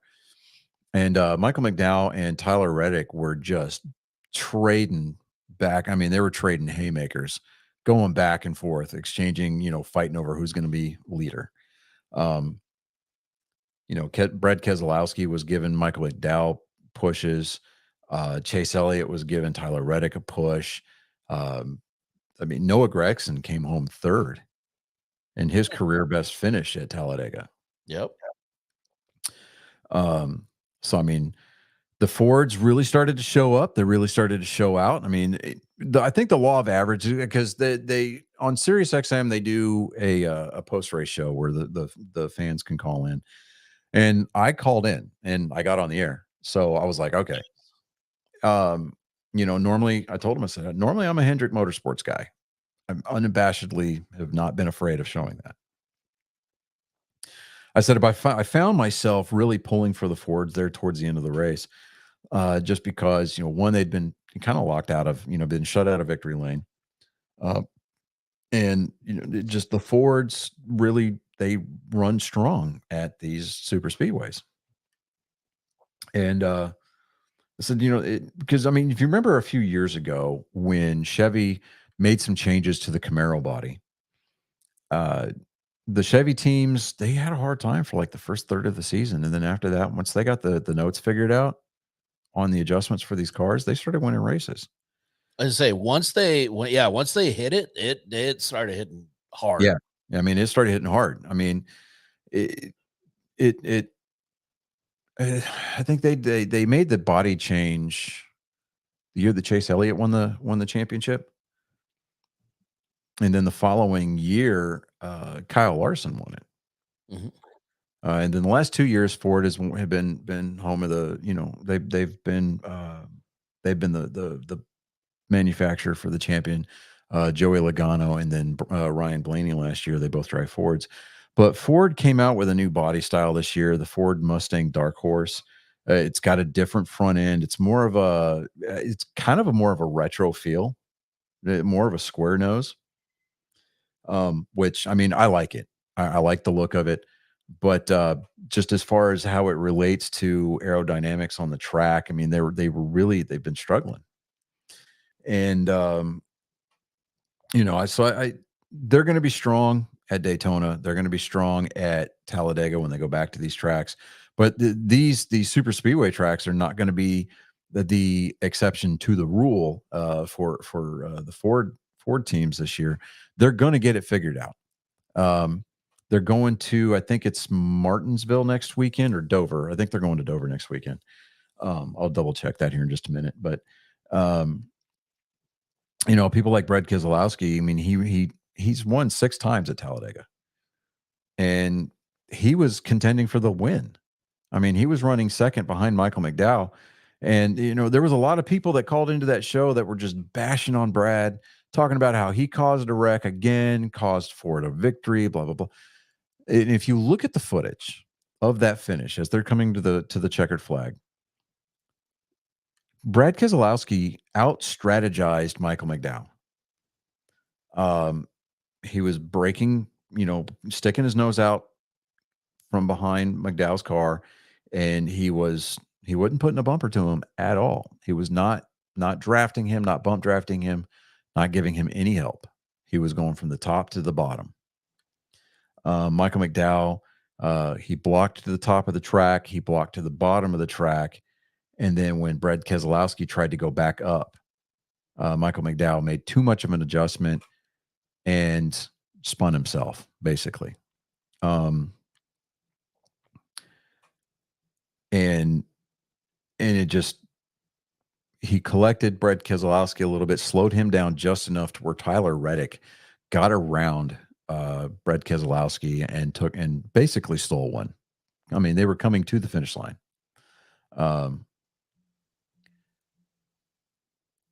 But I mean, Ford still had a decent showing. I mean, like I said, they had, let me get the results here.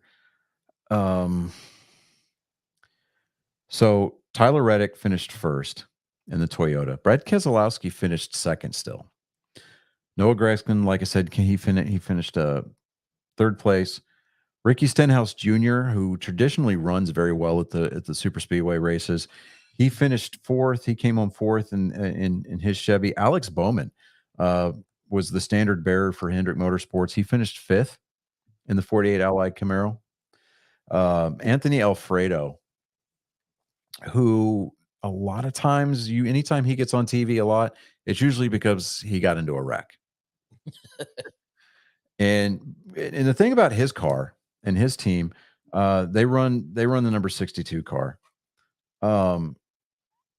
Now he also runs a considerable schedule in the Xfinity. I think he runs full time in the Xfinity, but his team, it's called R Motorsports, OUR, as in ours, the possessive version of the word, right? Mm-hmm. They employ one full-time employee. They run a limited schedule on the Cup Series. And you know, let me see here. Cup Series. Yeah, where did it go? Yeah. Okay. So, but they run Daytona and they run Talladega on the Cup Series. So, you know, when they get their cars, you know, they hire a bunch of people part-time, they pull them from different Xfinity teams, things like that, kind of like on loan. He showed up yesterday, brought his machine home sixth, got himself a top 10, got a good take-home purse for his race team, his car owners. And, you know, I mean, that was a good day for him. I mean, because he started 24th. Oh, wow. Yes. I mean, he did really well for himself on Sunday. William Byron came home seventh in the 24 Chevy for Hendrick Motorsports. Todd Gilliland came home eighth. Daniel Hemrick driving the 31 Chevy, he came home ninth. And Harrison Burton driving the 21 Wood Brothers Ford came home 10th. Martin Truex Jr. 11th, Chase Briscoe 12th, Ross Chastain 13th, Ryan Preece 14th, Chase Elliott 15th. Chase Elliott was contending for the win there. Once he got up front, they got their pit sequences figured out and everything like that. His car was strong. He got kind of bottled up there at the end whenever they started wrecking at the end of the race, coming to the checkered flag, and he ended up coming home 15th. Josh Berry drives the number 4 car that used to be Kevin Harvick's last year. He finished 16th. Carson Hocevar finished 17th. Corey LaJoie 7th. Now, if you look at, those two are teammates, Hocevar and LaJoie. Now, Corey LaJoie's car went up onto the safer barrier, and the bottom of his car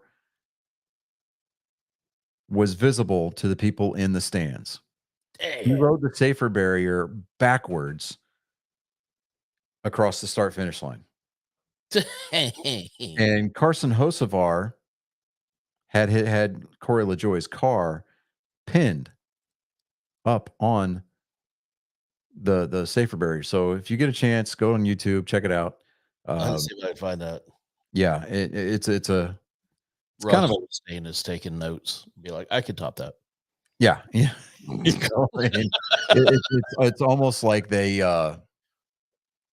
It's not a competition. Well, it is a competition, but not like yeah, yeah. I mean, it's almost kind of like they said, Hey, Austin Dillon, you remember when you threw a tire and into the crowds at Daytona?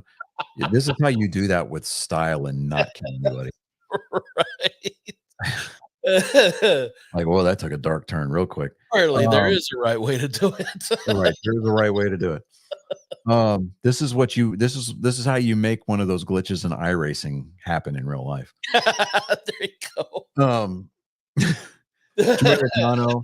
Joey Logano finished 19th, Ryan Blaney 20th, Kyle Larson came home in 21st position. Kyle Larson wasn't able to qualify. He wasn't allowed to qualify because his car didn't pass inspection, and it was because of a roof rail. What? Yeah. And so he was told you have to do a pass-through penalty when the green flag drops. So he immediately went a lap down. But he stayed a lap down. And then when the first caution flew for the into stage 1, he got back on the lead lap. And he actually got as high as I think 3rd or 4th yesterday. So it's not bad. That's No. I mean, he had a strong car. He just, he needs to figure it out. I got caught up in it. Yeah. I mean, he needs to put it together. Yeah. So,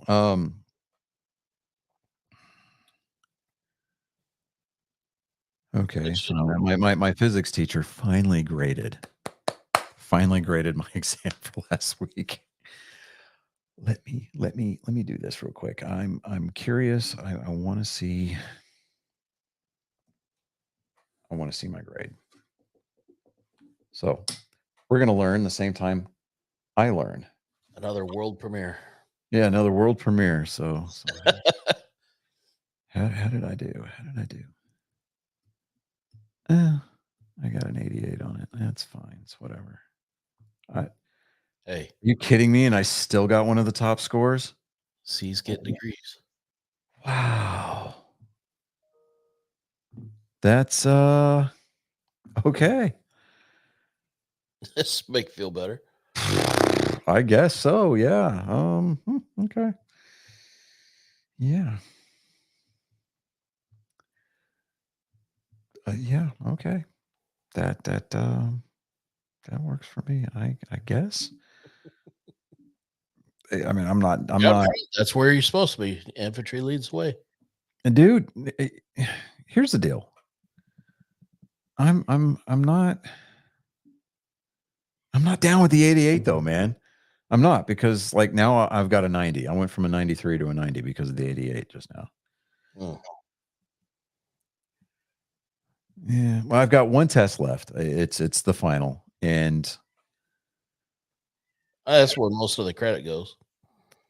yeah, and see, the thing about it, my physics teacher, love her to death. She's a great teacher. I know I'm not saying that because I doubt very seriously she's listening, so I'm saying that of my own fruition. She said that the final can replace one of the grades from your previous exams if you want it. Oh.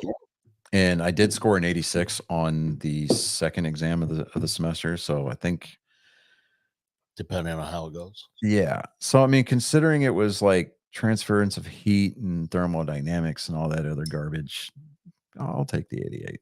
I mean, I would have loved to have had a 90, but hey, one of the top scores in the class. Yeah. Dude, it's physics, and you passed with flying colors. Yeah, I know, but I'm hard on myself, man. You know this. I know. Bell knows this. Colin definitely knows this. I'm hard on myself. But getting back to NASCAR, so Ty Gibbs finished 22nd. Austin Cindric finished 23rd. Cody Ware 24th, and Prosper, Texas's Chris Buescher came home 25th. I'm not going to go down all 38 entries, with the exception of the fact that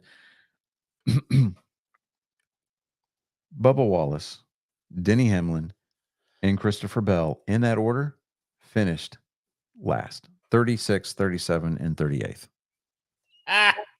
Love it. Yeah, love to see it. Love to see it. Couldn't happen to a nicer guy. Right?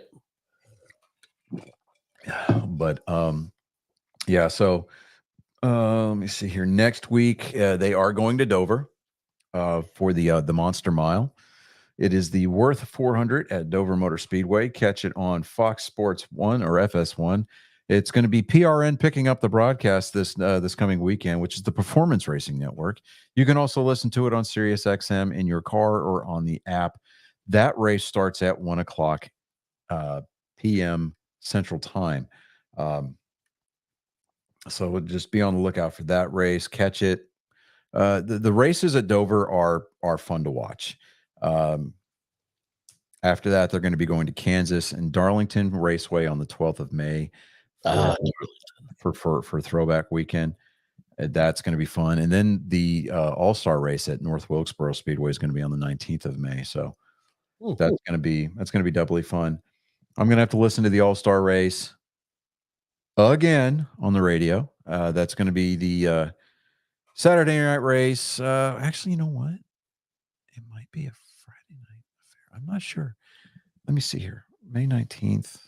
Double check my calendar here. No, it's a Sunday. And it's the Sunday I'm taking the boys back to their mother. So I'm going to be listening to the All-Star race. Yeah. See, what's funny.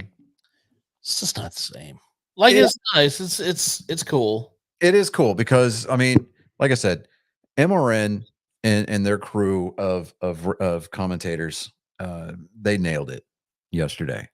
Yeah. I mean, what looked like to be a relatively ho-hum race. I mean, they added that spark of excitement to it. Like, I mean, I'm genuinely like kind of glued to my seat while I'm in the car driving down 45. But you know, I'm and that's challenging to make it that exciting when. Now, there was a debate a couple of years ago. Yeah, there was a debate a couple of years ago. I forgot who said it, but somebody was saying something about, MRN speak, when they talk about bumper to bumper, it's usually like a car length or two. And Dave Moody, who usually makes the call for MRN out of turns 1 and 2, he's got his own show, Sirius Speedway, during the week on the NASCAR channel.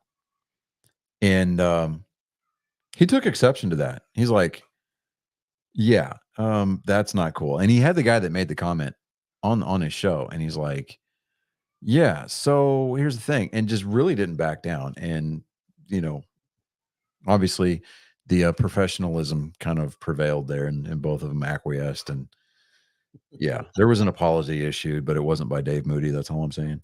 Nice. I mean, for me, it's kind of like watching baseball on TV. I like listening to it on the radio. It's definitely more entertaining to be there in person, obviously. Yeah. Watching it on TV, yeah, I mean, okay, just because you get more of a, I mean, it's obviously the visual thing, right? Yeah. But listening to things on the radio, it's very subjective and it's very dependent on who's calling it. For you, Chris, as a Rangers fan, Eric Nadel on the Rangers radio network. For me and Colin, it's Joe Castiglione calling Red Sox games on the radio. But listening to the guys on MRN and PRN call NASCAR races, I mean, they do very good jobs. Very good jobs. And for, I mean, especially when you're driving as much as I do on the weekends, and you don't have the luxury of sitting your butt in front of the TV and consuming the race that way. A lot of times, especially with the way that Fox has been doing their coverage here lately, well, I mean, I say Fox. That's pigeonholing Fox, but the TV coverage just in general has been a little lackluster Yeah. You know, and that's with everything: football, baseball, hockey, basketball.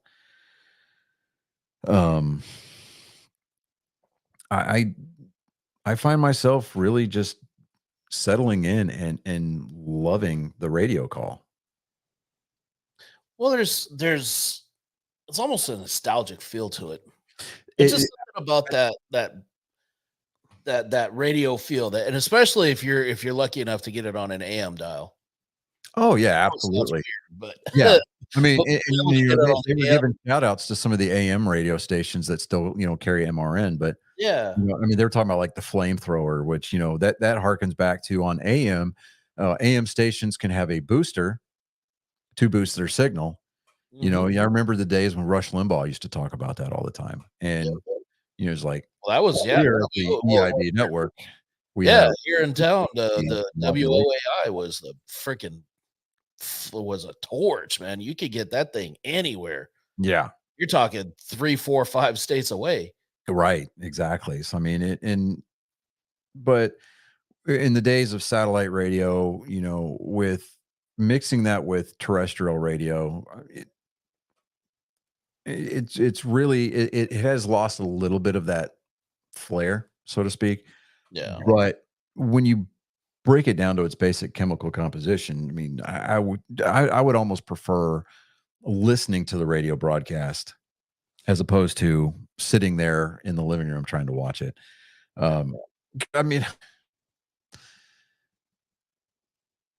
there's been kind of an anti Clint Boyer movement going on here lately because Clint Boyer, he's in the booth with for the Fox broadcasts, and there's a lot of people that are like, you know, hey, Clint Boyer needs to quit talking.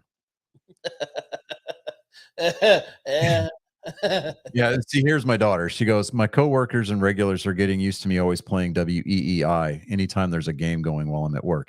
You know, WEEI is the sports network and home of the Red Sox radio network. So anytime that there's a Red Sox game on while she's at work, she's usually listening to WEEI. And see, that's my girl right there. Uh, and so apparently, yeah, and that reminded me some random ass story. Squirrel. When shortly after I got engaged, you know, and I asked Mindy to marry me on the field at Fenway Park. Um, my daughter, I gave her a Dustin Pedroia jersey back in the day, right? And she was wearing it to work, and apparently, the daughter, if I remember, if I can recall the story correctly, the daughter of one of the owners of the Red Sox came into her vape shop, and um, Belle was talking about, you know, she had commented on the jersey, and Belle was like, "Yeah, my dad, blah blah blah," and oh, my dad got engaged on the field of Fenway. Apparently, she knew about it, like she had heard about it somewhere. Oh, no way. Yeah, so I'm kind of like, to me, that was cool, but at the same time, I'm sitting there thinking to myself, well, the fucking owners knew about it. Where's my fucking swag? You know, Up. you know. Don't you guys know anything about marketing? Oh, it was okay. So the sister of one of the owners, and it was the ice cream shop downtown. Okay, yeah. So I'm like, Still, yeah. like if the owners knew about it, Like there's a connection. come on. I mean, I obviously this year I don't want any of the team jerseys because they're all made by Fanatics and they're shit. But you know, I Give me a mean, throwback uniform or something.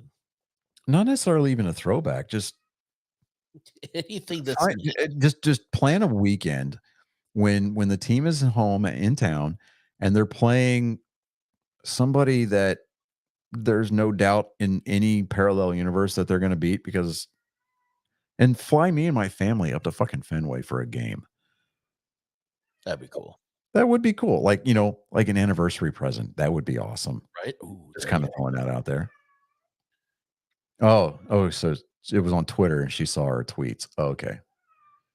But still, Still, the point is there's a she connection, needs to drop a bug in her brother's ear. right? Oh, shut up. Good Lord, cat. Your pets are so abused. Fuck that cat.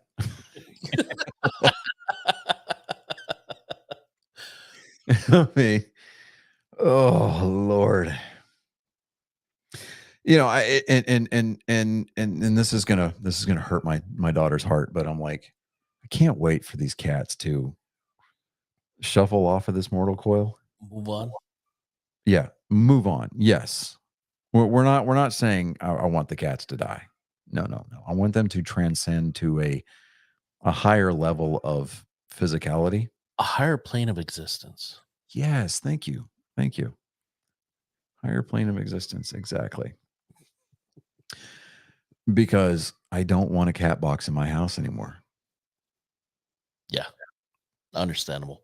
I mean, cats are possibly the most lowest maintenance animal on the face of the earth, but I'll take a damn dog over a cat any day because cats are just freaking nasty. Teach I them to say go that in the deeper. same breath. I have to like make sure that the dogs aren't sticking their head in the cat box for any kind of like treats. I'm like, Tootsie Roll treat. you know, Oh, crunchy Tootsie Roll. oh, you know, it's like, Tastes like gravel. yeah. Belle says as I sit here with my 3 cats and idiot dog. Exactly. Yeah. You know, and it's like, okay, so my in-laws, they have a rescue dog. This dog was abandoned, was bullied by, you know, her litter mates, brothers and sisters, kind of a thing, right? This dog has serious separation anxiety problems. And anytime the in-laws come back in, like we go somewhere or they come back into the house, this dog is yelping at their feet. Like it's almost like she's telling them off, like, how dare you leave? You're not leaving. And she won't shut up. Begin. She won't shut up until one of them is sitting on the couch and she hops up in their lap. Oh God. Spoiled ass dog. And with my wife's dog, Daisy, like, good God, don't give she'll sit there and post up on the back of the couch. And I've seen it. she watches the front door. And anytime the Life's 360 notification sound goes off on somebody's phone, she perks up and she runs over to the door that comes in from the garage. And she has this high-pitched whine. The whole Sitting there going, I'm like, I would take I would gladly take 72 hours of straight deafening tinnitus over listening to that. And it just They're keeps remarkably similar. It keeps getting worse. Right? I mean, at least the Tinnitus tinnitus. dog. I mean, the dog. The dog. Yeah.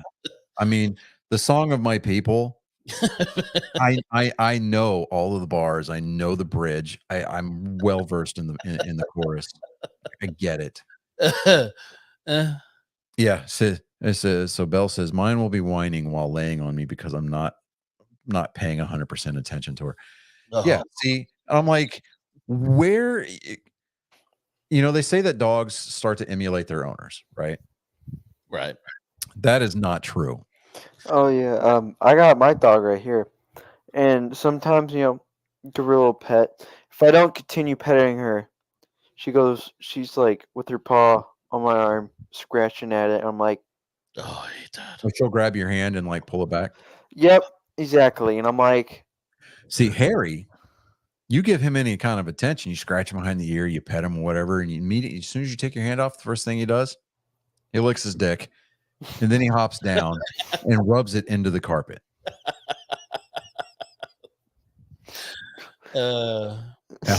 It's his way of saying thank you. Apparently, but it's like, you know, they say that pets start to emulate the behaviors and, you know, take on. That is, I'm like, I have seen you do that before. God damn, dude.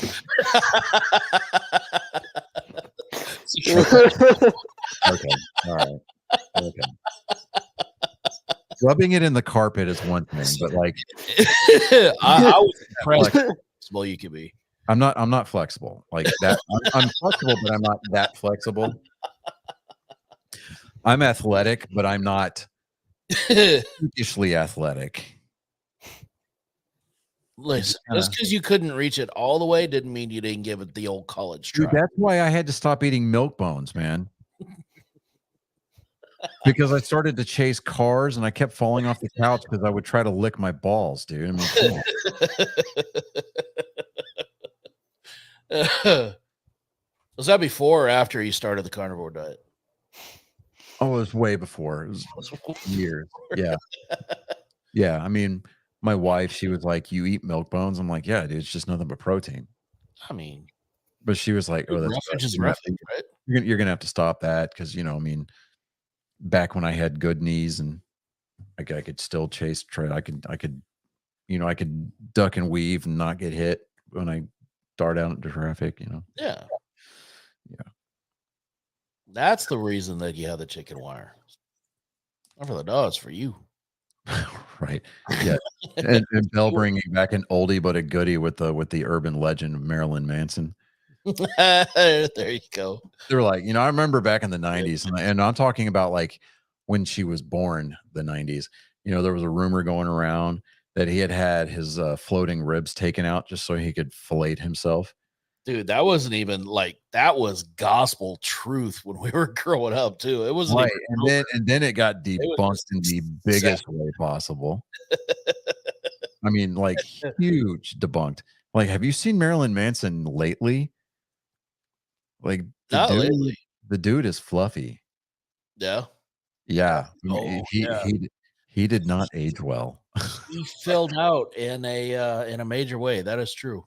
Yeah, This is Oh, me saying it. and I had to send Belle this TikTok today. I saw it. This guy was talking about how Kim Kardashian or somebody like that, I forget, was saying something about uh Taylor Swift's not that interesting, kind of a situation. And or no, it was Courtney Love. Courtney Love said something about Taylor Swift not being interesting or whatever. She's still alive. Right. And he goes, "Well, that's kind of funny because had Kurt Cobain been any less interesting, we'd have had like 12 new Nirvana albums to listen to." It's like, Exactly. yeah, absolutely.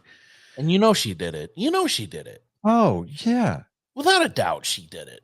She got him. She absolutely OJ'd him. She Bill Cosby'd him with a shotgun. Yeah.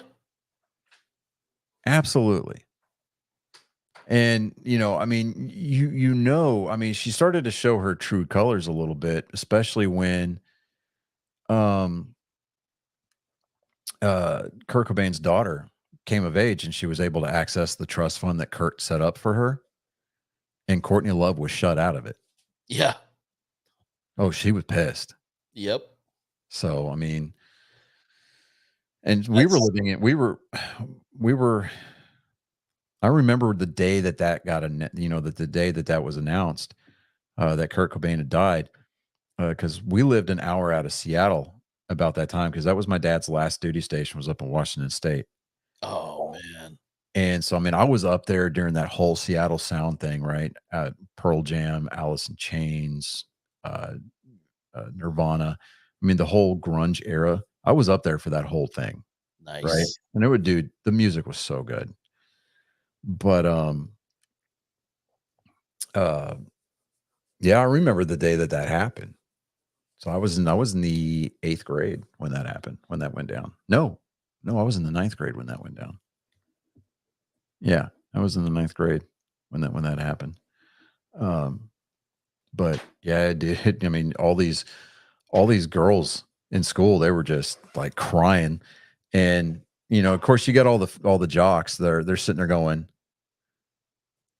yeah. So Frances got control. See, Belle is she's the authoritative end all to be all of all things Kurt Cobain.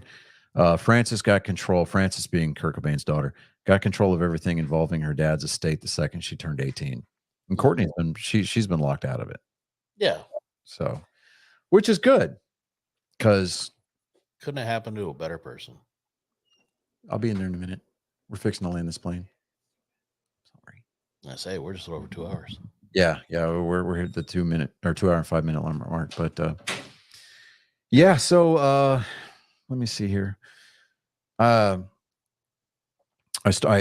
bought a brand new. I didn't buy a brand new copy. I rebought Fallout 4, the physical copy for my Xbox. I'm reinstalling it because I had the Game of the Year edition years ago.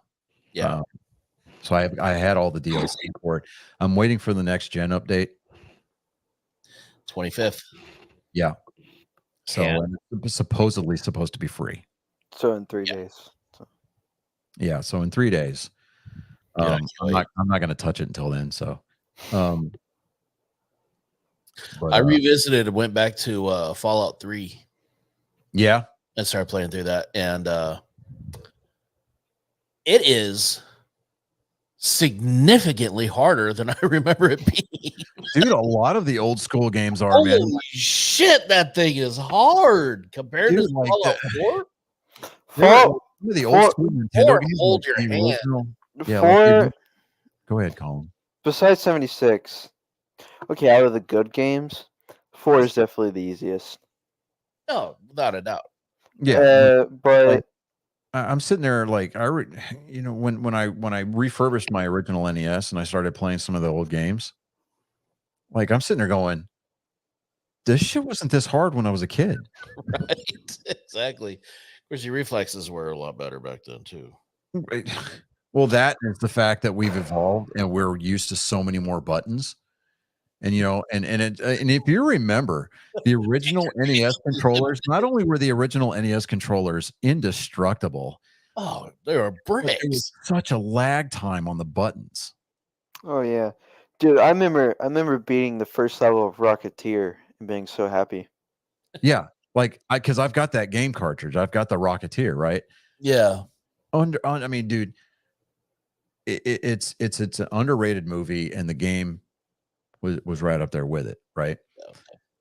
And The like I game was remember, so like when I was hard. a kid, I rented the Rocketeer like 2 weekends in a row because I wanted to beat that game, and I finally did, and I was like, yeah, I beat the game, dude. I found it, I bought it as an adult because I'm like, hell yeah, this game, I freaking jam out on this game, dude. I go to throw it in, and I'm like, what the? You never Is you it never am I remembering that differently? you never really appreciate saves until you go and play a game without saves. Yeah, I mean, when once you throw a cartridge, and I say cartridge, when you throw a cartridge in a game console that's got no battery backup, bro, that's like I mean, that was the thing too, because it was like with NES games when Zelda came out with the battery on it. Yeah, people lost their mind. You're like, wait a minute, I mean, I don't have to play for hours at a time. I could just save it, and it's there. Right. Yeah. The same thing with the original Final Fantasy that came out on the NES. I mean, the game itself is not that big, but it just took forever. Just having going back to a game now that has save points is so weird. It is, and it's like, You know what's funny? I had no idea saves were a thing for a while because just like Dad, I grew up with NES. I had that in my because room. that's all that I would let you play on. Because I Yeah. had the 360 when you started getting into gaming. Yeah, and then when I started the 360, I had no idea that saves were a thing. So I would always click new game until Dad finally told me click continue. And I'm like, I click it and I'm like, This is what? off. See, when Colin was born and we brought him home, and I worked afternoons and nights, right? I would go to work at 1 and I would get home at like about 11 o'clock. So his mom would get up, go to work in the morning, and I'm there hanging out with Colin before I have to go drop him off at my mom and dad's house before I go to work. And so I got a lot of gaming in, right? Get up, straighten up the house a little bit, play with him. and then I throw the beanbag on on the floor in front of the TV, and I plop. You know, I got him, and he's in my lap. I take the batteries out of one of my controllers, hand it to him, and I'm playing with the other controller, right? Yeah. And he's legit just like going to town, right? Triggers, bumpers. He's playing with the thumbsticks. And all he knows at that age, he's pushing buttons on a controller and the dude on the screen is doing something, right? I mean, he's getting into You it. don't know any better. Yeah. So I mean, but when he got old enough to where he was wanting to play games on his own, I pulled the NES out, I put a new pin set in it, cleaned up the motherboard, cleaned up the circuit boards and everything like that. I got the security wrenches so that way you could open up the cartridges. Mm. Take those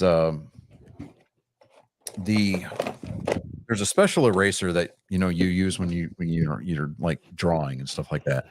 High polymer erasers, right, are gold on those contacts for the original games. Because you take off like a micron of gold on those contacts and it exposes the fresh new stuff, and then you wipe everything down with 91 or higher percent isopropyl. And yeah, I mean, because it evaporates almost instantly, right? Right. You put everything back together. The only thing is you maybe replace the watch battery, the CR112 battery in the Zelda game. Yeah. Because I mean, you think a game coming from like 85, right? The battery on those original batteries were dead. And so the save function wouldn't work. You couldn't create a file. You put the new battery in there, boom, you got that feature back. But he started playing those, and yeah, I mean, I've still got a picture. I used to have a Legend of Zelda hat that I picked up when I used to work at GameStop, and we're in Target one day, and he just kept going like this, like gimme. So I put my hat on his head. Yeah. So I mean, he's been gaming since then. So I mean, it is what it is. I mean, but yeah, I'm looking forward to picking up Fallout 4 again. I think this time around I'm gonna like really focus on rebuilding New Concord. You should do a charisma run. I think I might, but I'm also gonna hoard every power armor suit that I can find. Dude. Yeah, that's always fun to do. And then when one piece gets broken, it's so devastating. Well, I know that He didn't say use them. He said hoard them.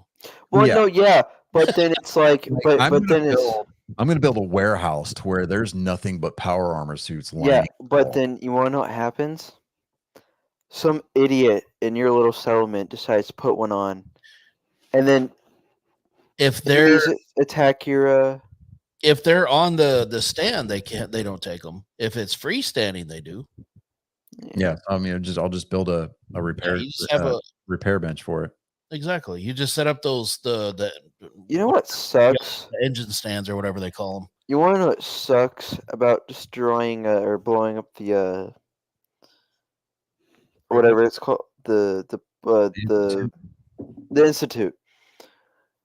You miss out on a really good skin for your power armor. That's the only bad part about blowing up the Institute. I remember shortly after Fallout 4 came out, and you start seeing all these gameplay videos people were uploading.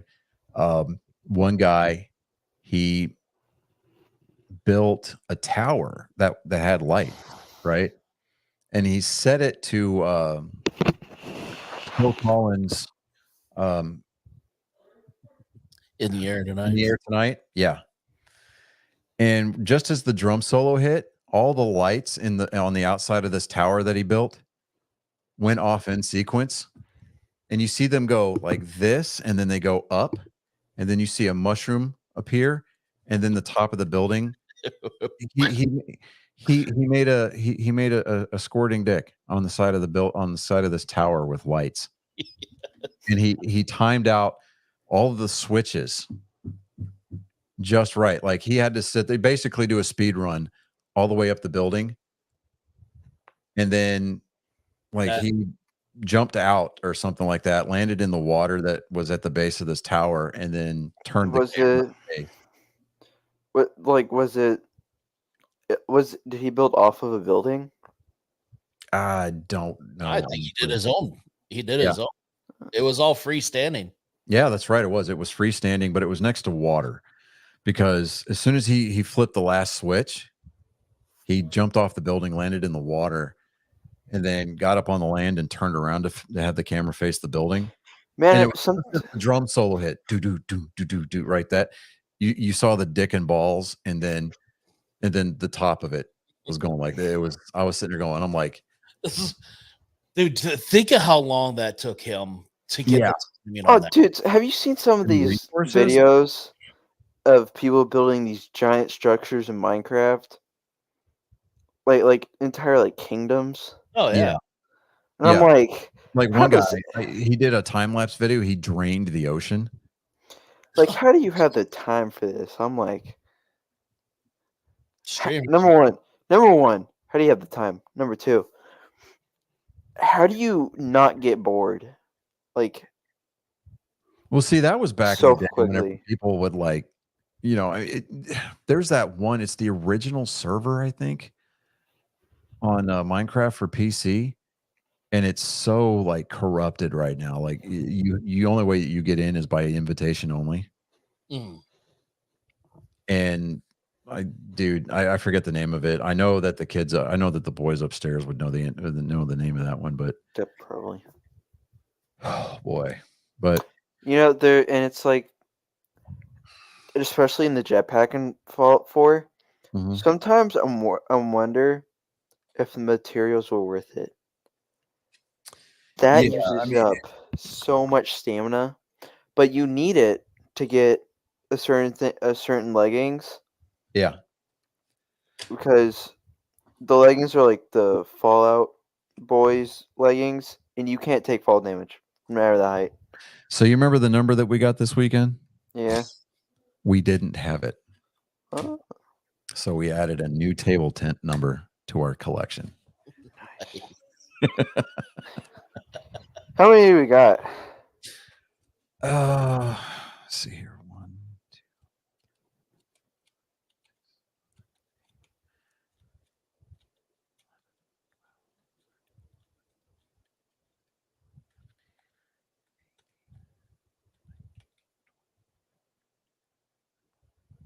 27. We have 27 numbers out of the 99 possible. We have got a long way. Is there not 100? No, it doesn't go triple digits. No, no. But so we need. I never did get the Merry Christmas one from the Whataburger one. Oh yeah. Never got that one. It's fine though. We got the Dallas Cowboys one. I got a refund for it, but we did get this 50. And Chris, I still need to send this one to you, but it's the official Dallas Cowboys one. So amazing. Yeah, and I've got 3 of them. Oh wow! Nice. Because I saw it, because as we were standing behind the in front of the counter, you look in the kitchen, and this is all I saw at a distance. It was next to the receipt printer. Yeah, and I asked the guy behind the counter. I said, "Is that a Dallas Cowboy table tent?" He goes, "Yeah." I was like, "Dude, you'd be extra cool if you got one for me." And he went to go get it. And I guess his manager was looking at him like, "What are you doing?" He goes, "Well, this guy wanted one." He goes, "Just fucking give them to him." So he grabbed all 3 of them and brought them to me. Awesome. I was like, fuck. And I stand to believe that the 69 one is sitting on the desk. I'm sure. I am more than positive that every time that they open up a new pack of table tents, they take the managers go and they take the 69 out, and then they keep it in the office, because dude, I've seen the 69 on eBay going for like $20-$25. And at this point, I'm almost willing to buy it, just so I could have it. But it at that point, it would kind of lose some of its importance. Yeah, because To be able to say I Don't get caught it a in person. 69 in the wild, you right? know, I don't Like know. I see it as a very last ditch effort. If that's the last one you're waiting Yeah. on, I then mean, you got kids out there playing Pokemon Go still. I'm out there fucking trying to catch all. I'm trying to catch them all right catch 'em here. all. I'm trying to catch them all. I'm like Ash, catch them, dude. Absolutely. Except I'm not going to get bitched out like by Me Too and fucking get turned into stone. That's bullshit. All right. Yeah. Yeah. Surprise you. Surprise. I fucking came at you with that reference. Ah. Nice. You know, it's gonna be weird. Well, not weird because I'm not gonna watch it. I haven't watched Pokemon in a while. Ash isn't gonna be the main character in the new one, so Then what's the point? it's gonna be new characters. Right. But what's the point without Ash? I mean, what's the point? I mean, he's gonna be in the show. He's just not the main character. Right. That would be like Evil Dead without Bruce Campbell. He won the last tournament, and then that was it. See, it's cool that you're good enough to win a tournament, but are you good enough to be the defending? To go back to back. Yeah, he never caught them all. So Yeah. See, his story arc's not done yet Yep. at all. Period. Just kind of saying. All right. Well, we're at 2 hours and 21 minutes. no, we gotta stop doing this, man. It's like every time. I know. Okay. Well, ladies and gentlemen, boys, girls, angry faithful of all ages. Look at that. Our viewer spiked up. That's great. Always right at the end. It's Always always right before we end. You know, it's like, oh, these guys are live. I wonder what they're talking about. Like, where were you? How long? No. See, no. Like, if you can't stick with us through our worst, you don't get us at our best. I mean, come on. That's Bush League, bro. It's very true. No, it's always been real quiet, without Maria and the chat. So It has been. Yeah, quiet. so we appreciate everything that Belle does to keep that chat going. I mean, she might win. I fan of the year or month or whatever fan, we're going for. I don't know. I mean, we our producer obviously isn't here, but we've got 3 of the 4 members on the page here now. I mean, I say we put it to a vote. Yeah, I mean, Yeah. we got the best So- ones of the group here. So I make a motion that we vote for the new super fan. All those in favor? Aye. aye. Okay. All right. Motion carries. Okay. Motion carries. All right. So, actually, we needed to have somebody second that, but whatever. Congress can break the rules. Well, so can we. Okay. So we got the here. important parts of the group here. So Yeah. so counts. So another world premiere. You're seeing Angry Me vote for the very first time as a show. David, we know that you're not here. We get that. And you would probably vote with us. If not, great. You're going to be outvoted anyway. I'm pretty sure. I'm confident in saying that. But all those in favor of having Belle named as the new super fan, say aye. Aye. Aye. All those opposed? I hear crickets. Okay. It is unanimous. Belle, congratulations. You are the new super fan. Yay. Yay.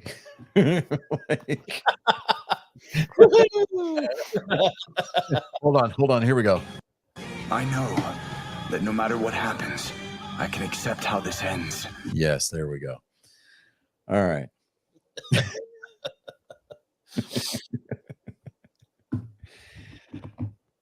Alrighty. Negative visualization, Jerry, explains a lot about where you're at. Yeah. All right. Well, with that being said, again, check out our new page, angrymeproduction.com.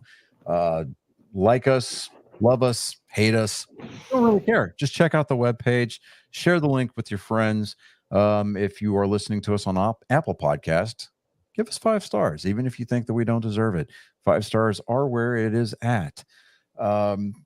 Leave a comment on our YouTube page, like, subscribe, hit the notification bell.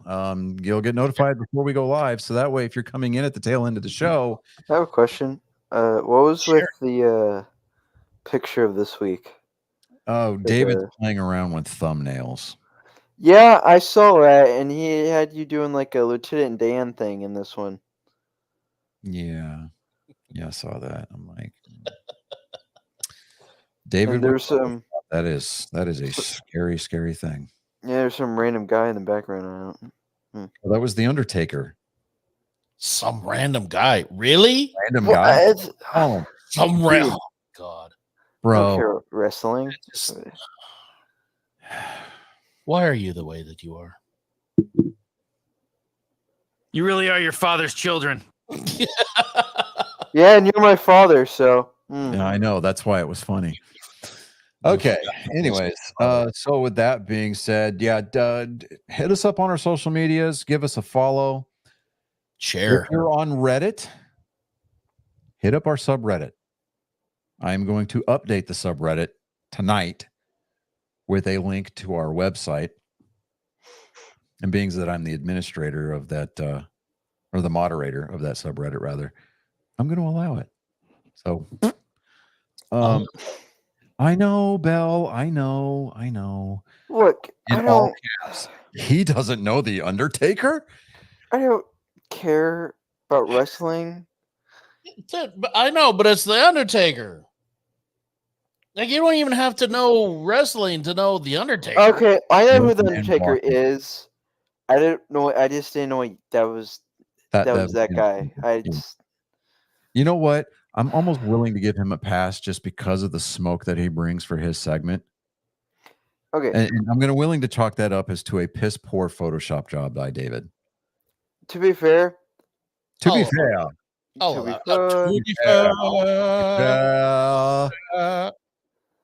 Okay. I know who he is. Do I know Okay. what he looks like? No. Okay. Well, I'm going to give you a little bit of homework. Educate yourself. Look up some matches on YouTube. I suggest Hell in the Cell between The Undertaker and Mankind. Yes. Trust me. You're going to watch it and you're going to be like, holy crap. Yeah. Yay, verily. And then matches between Undertaker and his brother Kane. Masked Kane. Masked Kane. Not post-mask Kane. Yeah. Yeah. Not mayor of some city in Minneapolis or Minnesota Kane, but I can't believe that happened. I mean, when you really listen to him, though, like when he showed up to announce his candidacy for the mayoral slot, he probably had the mask on. He probably took it off, and he's like, he still had the long hair, and he probably did the whole, thing. Yeah. I wonder if he got to choke slam the guy that conceded the race. That would have been great. Should be allowed. That'd be great political theater, right? Like, oh, you want to debate? Oh, you're willing to come off of that stance? You, me, no hold bar, no disqualifications, one fall. Yeah. Oh, is it Knoxville, Tennessee? He's the mayor of Knoxville, Tennessee. That tracks. That's right. And that tracks. Somehow it does not surprise me that big, tall, goofy looking motherfucker is the mayor of Knoxville, Tennessee, home of old Rocky Top. University of Tennessee. God, now that song is stuck in my head. Damn it. Okay. And on that note. Yeah, on that note. Ladies and gentlemen, again, hit up our webpage, angrymeproduction.com. Check out all of our social media pages. I will update the website on a regular basis. So kind of be on the look forward on the outlook for that. Save it in your bookmarks. Like I said, give us a like, subscribe, and hit the notification bell so you get all the updates on our YouTube channel. Until then, I'm Johnny Skelton. I am Chris Jacka. You want to try that again? Hold on. Yep. Take two. Until next week, I'm Johnny Skelton. I am Chris Jacko. I'm Colin Skellin. You have been privy, dare I say, privileged, nay, indentured. You have been exposed. You have been gaped. Yeah, I'm going to go with that. Nerd Sports episode 157, everybody. Scissor me timbers. Har.